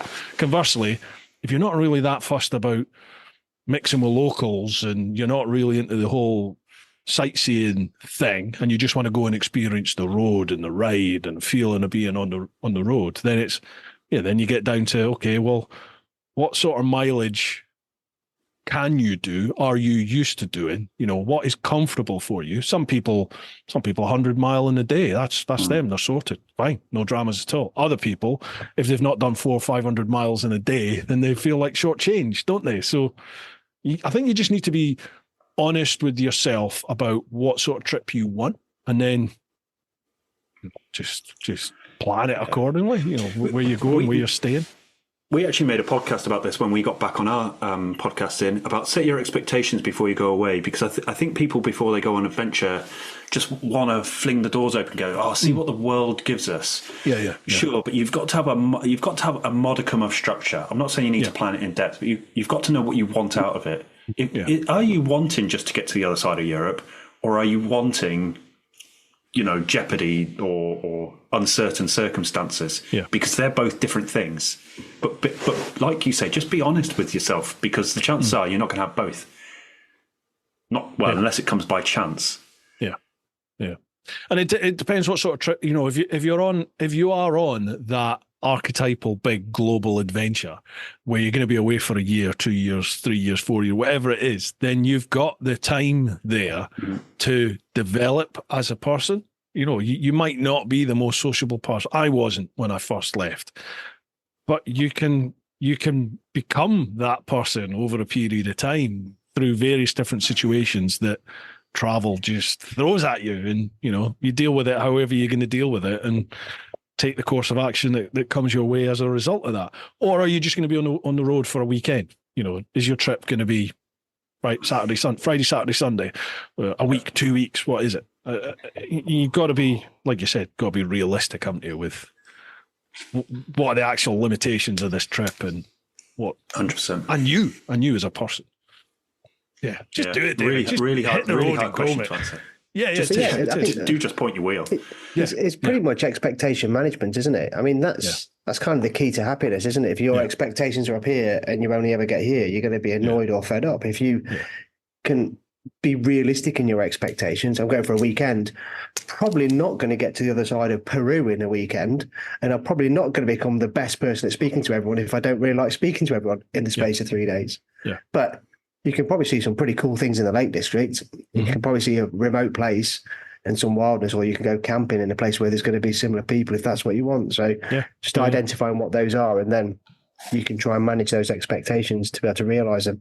Yeah, you can push your boundaries, can't you? Like, as you said, pop up the Lake District and camp somewhere. When you get to when you're camping in a campsite, walk into the bar and just start chatting with random people and see where it goes. See how that takes you. Go and seek adventure. Don't just let it happen to you. Yeah, absolutely. 78 Outlaw. Cheers, Bruce. Keep up the great podcast. A question for the lads. Why has the industry moved to make heavier and more performance road-orientated ADVs that resemble spaceships instead of offering more capable, lightweight adventure bikes that can also tour? Are we at the start of the shift to lighter? I'd love to see proper retro scramblers that weigh less than 200 kilograms. For example, the Desert Sled. Cheers, John. Right, so this is something that's brought up all the time, isn't it? Is modern adventure bikes are big, heavy, technology-laden beasts, aren't they? Mm-hmm. Why is that? Money. Yeah. People are paying for it, aren't they? They sell, and they've got huge margins on it. What's a Honda CRF sell for? 6K? If you don't mind me asking, what's the rough price of your 1300 GS? I paid 21,495, but if you listen to other people chat, it's like 24 grand. I don't know how they've spent 24 grand. They must have got shiny bits put on it, but the more you spend, the bigger the margin. Yeah, the bigger the margin, and when marketings tell you need a big bike, more people go out and buy the big. I'm going to call it a status symbol. In some people's case, it will be. It is, yeah. And so more and more people will say they need that versus they want that. So the market produces more, makes more money. Yeah. I think it's the Range Rover, isn't it? It's the Land Rover, Range Rover of bikes, adventure bikes. You're buying into an image and a perceived way of life without actually doing it, aren't you, effectively? Yeah. But also, you've got things like the long way round, long way down, always done, big, huge, impressionable shows done on big bikes. If Ewan and Charlie jumped on a couple of CRF 300s and went and did a big trip, I bet there'd be a lot of people start to realise, maybe it's a small bike then. Or if they jumped on some, I don't know, gas or whatever, all of a sudden, there'd be a shift in that way as well. But like I say, there's just not the money margins in smaller bikes because it just doesn't exist because it's not got all the bells and whistles. Yeah. And it's probably also a different way of the manufacturer staying viable in Europe. The smaller, lighter weight adventure market, I suspect in Europe, is quite small. We think it's big because we're talking thousands, but it's actually quite small. A bike that works in Asia and Africa, where they use them par for the course, well, they're going to make that because they can sell tens of thousands of them, and it will come to UK. So like the CRF and the little 125s. But they're not going to make a bike just for Europe, I don't believe. No. Or North America. Maybe for combined markets, but then you've got too much risk, haven't you? So it needs to work in one of the secondary bigger markets for it to come to us. Or you make a high margin bike for one of the niche markets. Europe is a niche market, I consider, where you've got your margins. So is it possible? Yeah, I think it's possible. No, I was just saying, I think it's possible, but I don't think there's the benefit for a manufacturer to develop the unicorn bike. Yeah, yet. Yeah. I think like the modern big adventure bikes, the reason there's a market there is such a big market for that now is because if you look at the demographic of the typical biker in the UK, they are people like us and older. It's everyone who's gone through the 80s and the 90s of the superbike era. Well, we're all 40, 50, 60, 70 years of age now, and the modern adventure bikes give you comfort but with pretty much the same level, if not better, performance for road riding, than you used to get from the sport. All right, you're not going to be doing 180 mile an hour unless you're on like a Ducati or sort of KTMs. But for road riding, these big adventure bikes are effortless, and they allowed you to carry, the other half on the bike as well as a shit ton of luggage, and pop right down to Spain if you want, or across Europe if you want. You can do that. Convenient, aren't they? Yeah, you can have your slice of the long way around dream for 20 grand, which is still a shit ton of money, but you can buy into that and have some fun. But I do think it's changing. I see a lot of people, certainly my sort of ilk, mid to late 40s into their 50s. I see a lot of people starting to push towards smaller CC bikes. Maybe not your 125s and your 250s, but there's a lot of people moving to like the 900s and the 750s. And again, maybe that's age. As people are getting a bit older, 250 kilograms is a bit too much for them to hold on to and deal with. The bikes are a little bit too high, so people are starting to look at smaller CC. And I wonder if that's going to have an impact on the UK market. I think it's still interesting that we consider in 780 or a 900cc smaller. Small. That's ridiculous. It's enormous. I've got one of the biggest capacity trail bikes you can buy at a 700, and even that's too much. I know it's too much. Yeah. A 450 is probably the sweet spot, I suspect. 140 kilograms, 450, 40 brake horsepower, all the fours, is probably there or thereabouts the sweet spot for what we do. But we're such a niche market in the grand scheme. I don't know if the demand is big enough to warrant the R&D. Yeah. I've got a vid coming out soon. Pete English that was on here, and Simon Lewis and a whole load of other lads that are all part of my clan, and I know they have this great community that they've developed themselves, where they've all gone and bought themselves 250s, 350s, 400cc bikes, and they just go and hit the Tet all around the UK. So I went up to Northumberland and I did a stretch of the Tet with them last year, I think it was. Pete loaned me one of his, a CRF 300. So is it CRF 300? Yeah, the Honda 300. Yeah. He lent me that, and Jesus Christ, I was just hanging on for dear life on it. But those lads are doing it weekend out, weekend out. And they're having such a ball on these smaller CC bikes and just loving it, properly howling with laughter the entire time they're doing it, stacking the bikes left, right and centre, but just loving it. And, I can see that growing quite a lot, actually, in my the real life experience says you probably only need 250 cc's to have the best time of your life. Marketing, big agencies, everything that's put in our faces probably tells us you need 1200. Of course. Yeah. And more now. Have you seen that new R20 that BMW? Absolutely the crazy. Concept. Yeah, I know. 2 litre. Here's me, big hypocrite. My Harley in the garage is a 1.7. It's a 1700. But it's a very different machine, It's It's definitely not an adventure bike, that. Oh no, of course it's not. Some Mania, if they actually make that R20, if they do come out, because it's just a concept at the moment, isn't it? But if they actually do make it and launch it, somebody's going to chuck some knobblies on it, and that thing will be down a green lane at some point. Absolutely. Yeah. Cheers to that one, Outlaw. Real Schwerty, evening all. With so many riders always talking about light adventure bikes, how come there are only so few available? Those similar question. Those still weigh around 200 kilograms and have only 40 horsepower. Who wants this? What do you guys think about the CF Moto 450 or the Cove 450 in terms of quality, reliability, dealer network, and parts availability? I've never ridden any of them. No, same. No experience. I've seen them. Know people who own the Code 450. I think the first question is interesting. 200 kilos. I think 160 kilos is almost the minimum you can make a half decent bike nowadays with all the restrictions. I wonder if we get too mixed up on this panacea of 120 kilos bike that we remember from the 90s when it was carburetors, when it had zero electronics on it. Now we've got Euro 6 with catalytic converters, big exhaust cans, carbon recyclatories, plus all your electrics, your ABS pumps.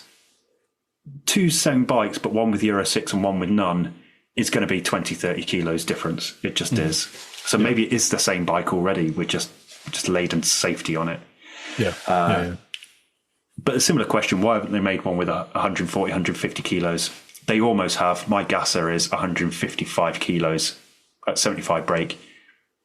There's your answer, I think. Yeah. People start buying them in bulk, are they? So yeah, no. Yeah. So, but that's still a really dialed in high performance bike, isn't it? Your gas, the 701, the 690, they're all really hyper focused and obviously ready to race, as KTM's tagline is.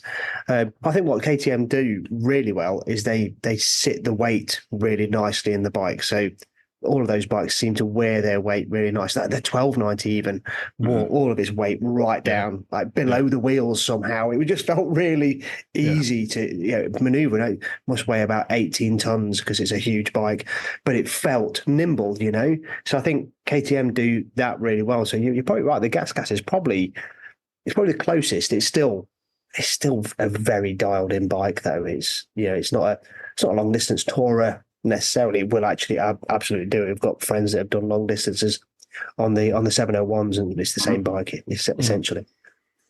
Yeah, it's interesting when you hear all this the complaints about big adventure bikes, and there's so much almost vitriol out there about it, but everyone's buying them. Like. If people are given the choice between the smaller one and the bigger one, what are people actually spending the money on? Well, at the moment, they're spending the money on the big adventure bikes, aren't they? So, and I do think, because we've seen it a little bit, bigger is better. I don't believe that necessarily, but we do see that perception from other people or other groups. Oh, you've only got a 250. Oh, you're riding a 300. You might not get that line directly, but it's certainly a perception that we feel. There is definitely I think there is a level of status linked to bigger bikes. It just is, and you're a proper adventure rider if you've got a slightly bigger bike. You speak to some people. I don't listen to them. And if you can manhandle a proper big adventure bike down the trail, you're a better rider than if you're riding a. Most of them can't even get the bloody things off this. The amount of geezers I see that can't get a big bike off of the side stand. You're like, why have you got that bike if you can't get it off the side stand? You know what I mean? But I think Mark's right. I think it's an understanding of what the different bikes bring, isn't it? And what the different size engines bring. That's fundamentally what people need to educate themselves on more. I went and did a trials. Have you ever done trials riding? No, I've not. No. I went and did a trials day a few weeks ago. Maybe just a couple of months ago now, and I was on a little 250 there. But that thing had so much torque, so much power, all at the bottom end. It was never going to scream down a motorway at 90. Yeah. But when it was designed really well for what it needed to be doing, what it wanted to be doing, and what it was supposed to do, hop over rocks and sort of get yourself out and sort of be able to wheelie really easy and all that sort of stuff. But it's just understanding what different things bring to the party. And when I spoke to the guy down there, I said, what sort of size would you need for it? If I was going to go and buy one of these, because I was hooked straight away, because it's brilliant. If you've never done trials, go and do a trials day. It will bring your riding on so much. And he was like, he says, you don't need any more than 250. 250 is like the top end. You can get slightly bigger, but don't need it. Yeah. But it's all about knowing for what you're going to ride. You don't need a 1290 to go down a green lane. It's just not necessarily. 250 perfectly fine. The 700's probably about the sweet spot. People take 900. We know people that love a 900 down the lanes, and they can handle them, of course. But it's a better understanding of what the bikes can bring and what you necessarily need. Yeah, I really hope the coves, the 450 coves, they're onto something, and I really hope they come out good. The friends that I know who have the Cove 450 rally, I've sort of said, give it a couple of years. I want to see how it fares over a good old-fashioned British winter. And unfortunately, I follow a couple of the forums, and I'm seeing a couple of little niggles come out. But I'll confess, they're a brand new bike, like you said. You're going to get that. Of course you are. Of course you are. I'm vying for him. I'm willing the underdog on. I'm not there at the minute. I'm not convinced at the minute. but I want it to do well because it will challenge all the other manufacturers. I think there's going to be I've just got this feeling that there's going to be, I think the day of the 700 to 900cc bike is rapidly approaching. That's what I think. I think how the like the 1150, 1200cc, that era that we're currently in, I think the 900cc is round the corner for the UK, especially. I think there's just maybe they're just. I think if people can get over, like we just discussed, if people can get over the sort of macho-ness of I've got the 1200 or the 1300 or Christ, it's almost going to be a 1400cc soon, isn't it? When the 1390 KTM Super Adventure comes out, which is going to be an amazing bike. That is going to be an amazing. I don't want to ride that because that'll end up my garage. I still want to ride it. I still want to take it out and see what it's like. I love my 1300, but it's not a KTM. I said that to the bloke in the dealership today. I was just like, I love the 1300, but it's still not a KTM in terms of like grin factor and just smile. The smile factor is still not there. But anyway, they've still got something in their recipe, haven't they? They've got something in their recipe that just does bring a smile to you. I mean, look at grinning boy on the screen there. He loves his KTM, but I think I'm going to have to go on orange at some point for sure. But, I'm tied in for a couple of years. Maybe we'll get together. Bruce, and you can have a shot on the gasser. Oh, don't! Oh, Jesus! I'll take the beamer. I'll follow you. yeah. Cheers. Last one, Waldini. Waldini, question for you and the lads. What's the most random place you've ever woken up? Wow. Brilliant. Random place. In any situation? Yeah. Oh. Well, random alcohol place could be you've ever involved. woken up. Oh, God, yeah. Without a shadow of a doubt. Random place. This is good podcasting, isn't it? Yeah. Dead silence. I've woken up underneath. Interesting for the listener. I've woken up underneath a Tornado Fighter. Oh, you went straight away. Go on. Yeah. But I knew I'd gone to sleep underneath it. My friend woke up in the intake, in the air intake. I used to work on Tornadoes, and we'd had this hangar bash, and there was a jet parked in the hangar. And a few of us younger lads stayed right to the end and finished all the tinnies off. And we just sort of kicked around the aircraft. Well, sort of woke up, and I woke up next to the main wheel, which I kind of knew I'd gone to sleep there. So it was a bit of a cop out because it wasn't random in that sense. But Dave Hargreaves peered out of the intake and he'd crawled down to the engine, perfectly safe because it was in the hangar, it was never going to start, and then fell asleep in there and dragged himself out. Brilliant. Jesus. I don't think he knew that he'd got down there. Welcome to the 90s, yeah. This isn't me, but my mate, in my head, he's got the best one ever. When we were at uni, I used to walk the doors with this lad, and he, on a Saturday, every Saturday he got paid, a little brown envelope, cash, paid, boom.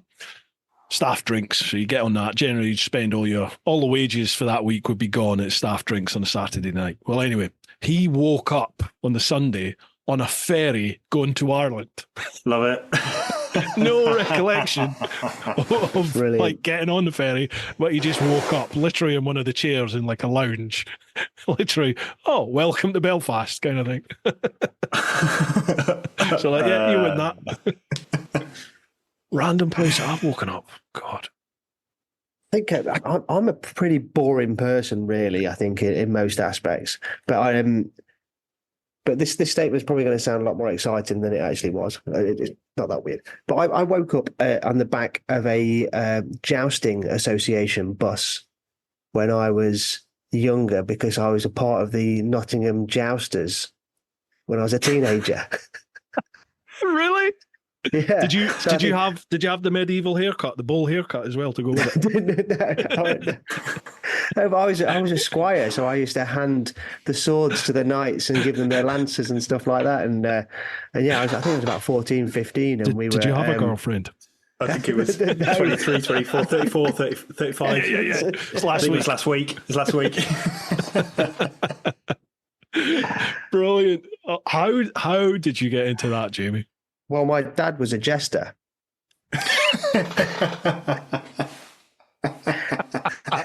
Oh, this is going to be real. Oh, brilliant. That's not even a joke. He was, yeah. He was a jester. My childhood, I grew up watching my dad prance around in green tights. Yeah. and I know when he hears this, he's going to love that. He's going to be proud of it. It's a gift that keeps on giving, isn't it? Oh, Brilliant. yeah, he said, play the penny whistle in green tights, dressed up like sort of minstrels. And it was. They used to do that sort of stuff at the sort of jousting associations or jousting events and stuff like that. And so I kind of just. I used to go along to the shows and stuff, and then eventually got sort of, do you fancy having a go? Yeah, they were a bit low on people, so I went, all right, I'll join in. And then that was it. Right, stand over there, hand as a sword. All right, I'll do that. I remember this one time, I'd never been around horses, and I stood there holding the reins of this horse, and it stepped forward onto my foot, and I didn't know how to get it off. And it's in the middle of a show, and it's just stood there, what feels like all of its weight on my foot, and I had to wait till one of the other guys come up and was, can you get the horse to move? Because it's on my foot. I didn't know what to do. I was like 13 at the time, just holding this huge jousting horse. All I can think of, after you said that your dad was a jester, all I could think of was, what was that kids' TV show in the 80s? Rent a Ghost. Rent a Ghost. Because as soon as he said it, I was thinking the same. Yeah. They used to do that, didn't they? Yeah. Oh, Rent a Ghost. Google it, kids. Google it. Rent a Ghost. Brilliant. Quality children's entertainment, that was.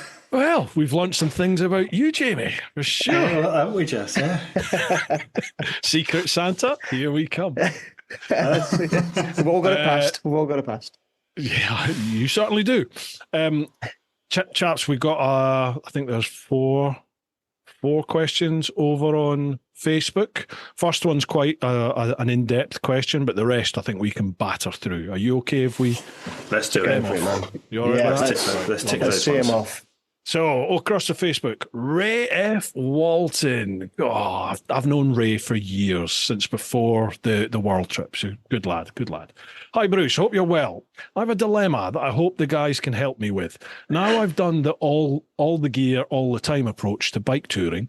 Now, after a good self-imposed break from the bike world, I'm raring to get out and about on the BMW R90 Scrambler. My question is this. What luggage would the guys recommend for long weekend solo tours? I want to keep things simple, so nothing over the top. I've been there and done that on the Tenere 1200. My thoughts are flipping between option 1, Kriega US 30 on the pillion seat and a Kriega US 10 on the rear rack, or option 2, a Touratech Extreme tail rack bag on the rear rack, and a Hepco Becker X-Travel soft bag on the rear seat. I know you're a Kriega fan, Bruce, but just wondered if the guys had any other options. Looking forward to brew time. Is it possible to listen live at all? No, sorry, Ray. This will go out next week, pal. Okay, luggage options for the R90.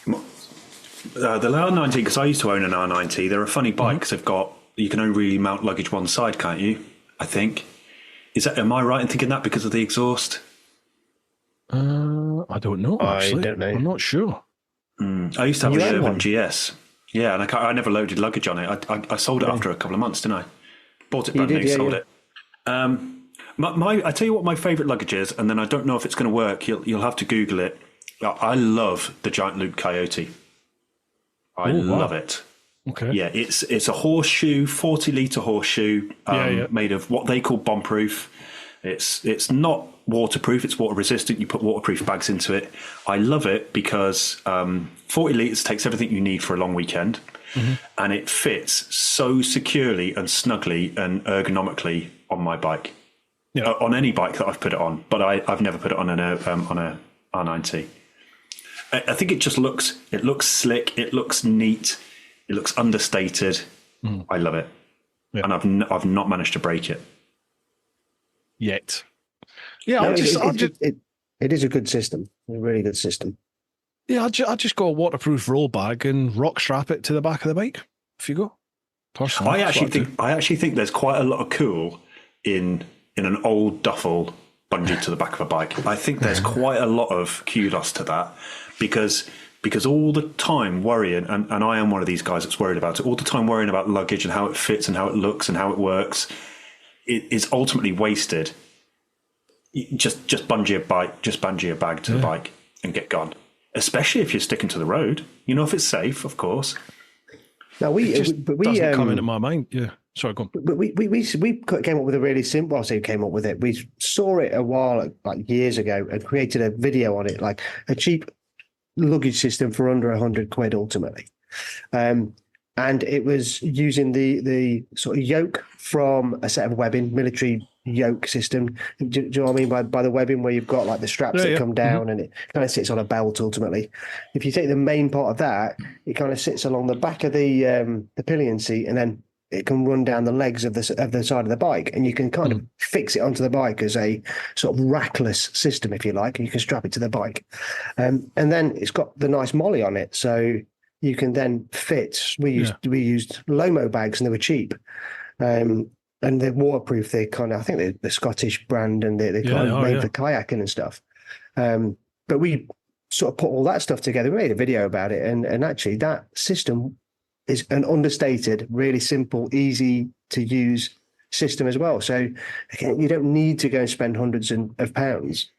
You can come up with a fairly simple system, or you can go and get a sort of the Reckless 80 or whatever it is from. Where is that from now? Moscow Moto, and you spend a lot of money again. But they're all a play on a similar sort of system ultimately, where it's just a molly yoke strapped to the bike and then attach bags to it, and that system works really well. It depends how much money you want to spend.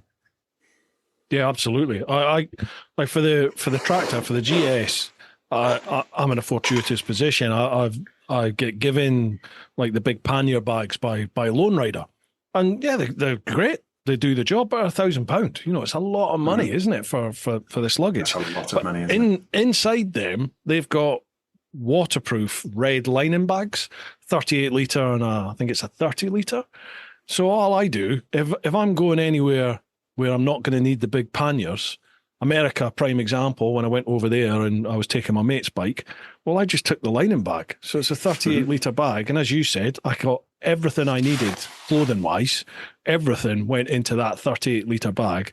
And I had a rucksack, because I always wear a rucksack anyway. But all my filming kit, my laptop, went in my rucksack.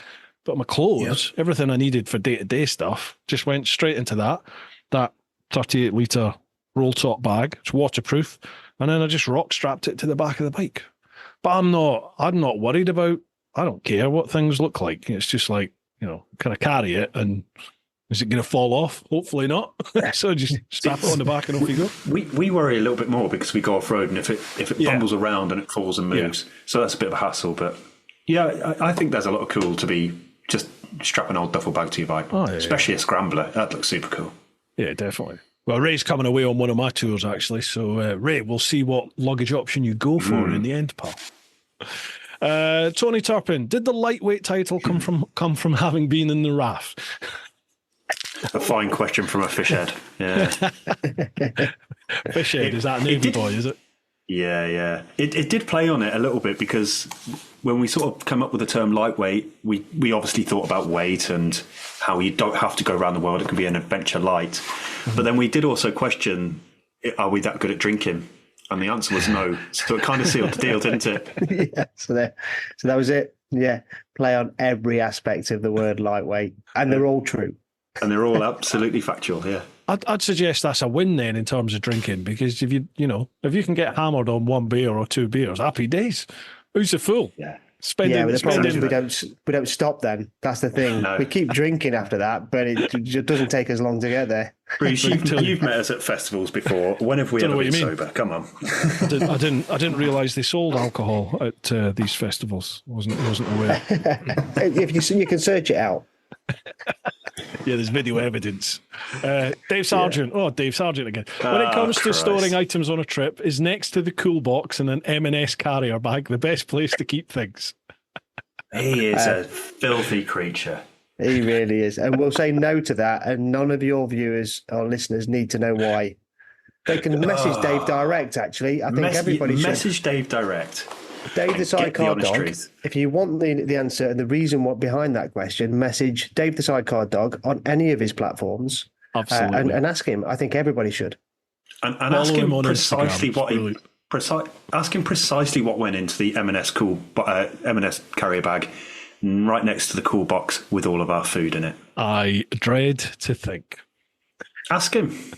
I will. I'm sure he'll tell me too. Oh, he will. He'll be proud. Paul Oxborough. Haha, Saul. Well, what's Saul ask? Oh, I think he was right, asking okay. to take that. Yeah. Are they both seeing people at the moment? What is the most random situation you found yourself in because of your motorbike?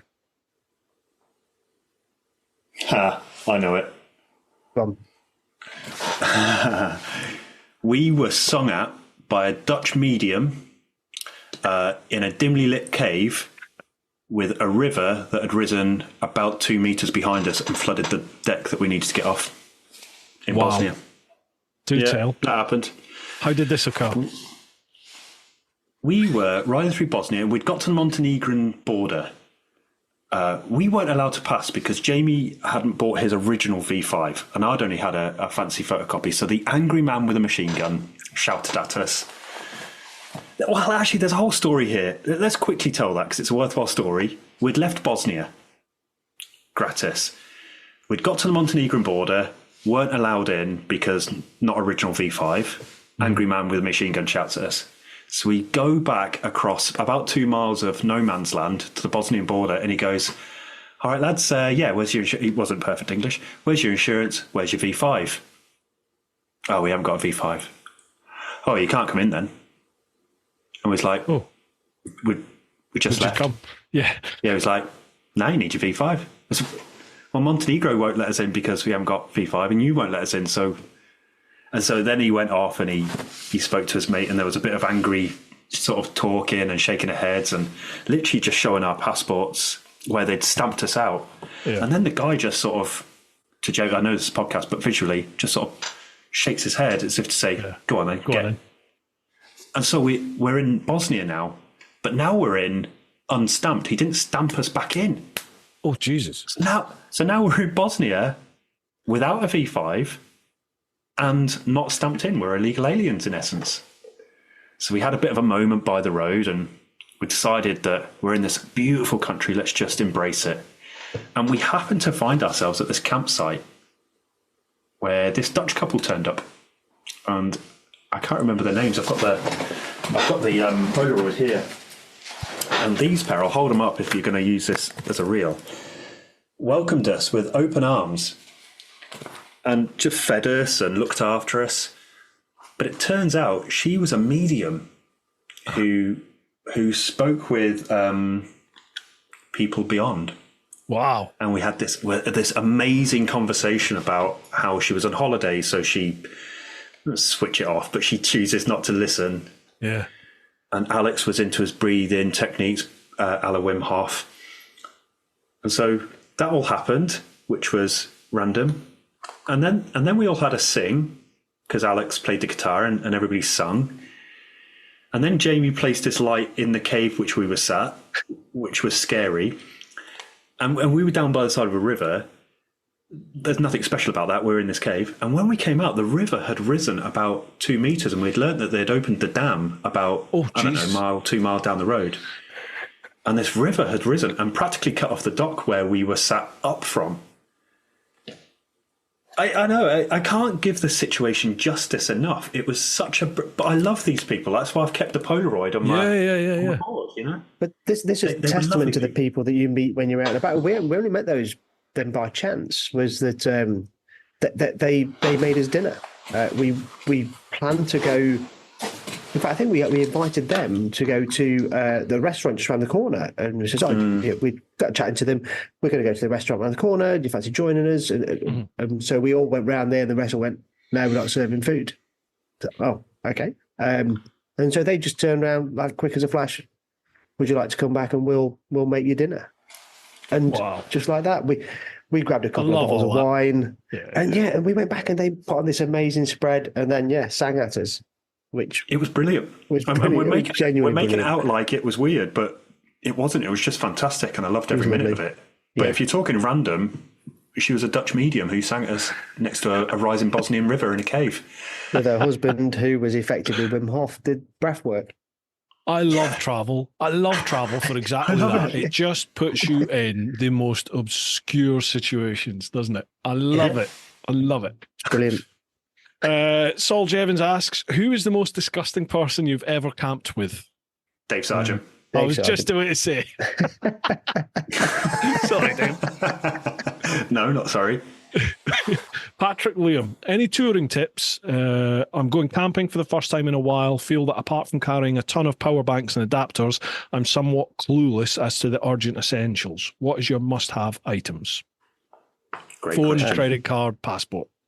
Yeah, you don't even need all the power banks. There's plug sockets everywhere. You'll be able to just pull up somewhere and charge stuff. Don't overthink it, man. I always take a worldwide adapter and an extension lead, like a multi-point extension lead, just because I have a load of electronics when I go. So I need to charge batteries, drones. I plug everything onto the bike. So if I'm traveling with the drone cameras, I'll charge everything on the move. So when I get to wherever I'm stopping and the bike's turned off, I don't need to charge a thing. So I never take a plug or anything, but maybe that'll change with South America. But yeah, man, don't overthink it. Get one piece of advice I would always say to anybody is get your sleeping system. So your mat, your pillow, your sleeping bag, your tent, get that squared, because if you're shattered in the morning, well, the rest of the adventure's done. That's the only bit that I think you need to pay any moderate amount of detail to. Yeah. Beyond that, man, there's shops. Yeah, take your car. Just do it. Just enjoy it. Throw yourself at it. You'll figure it out as you go along.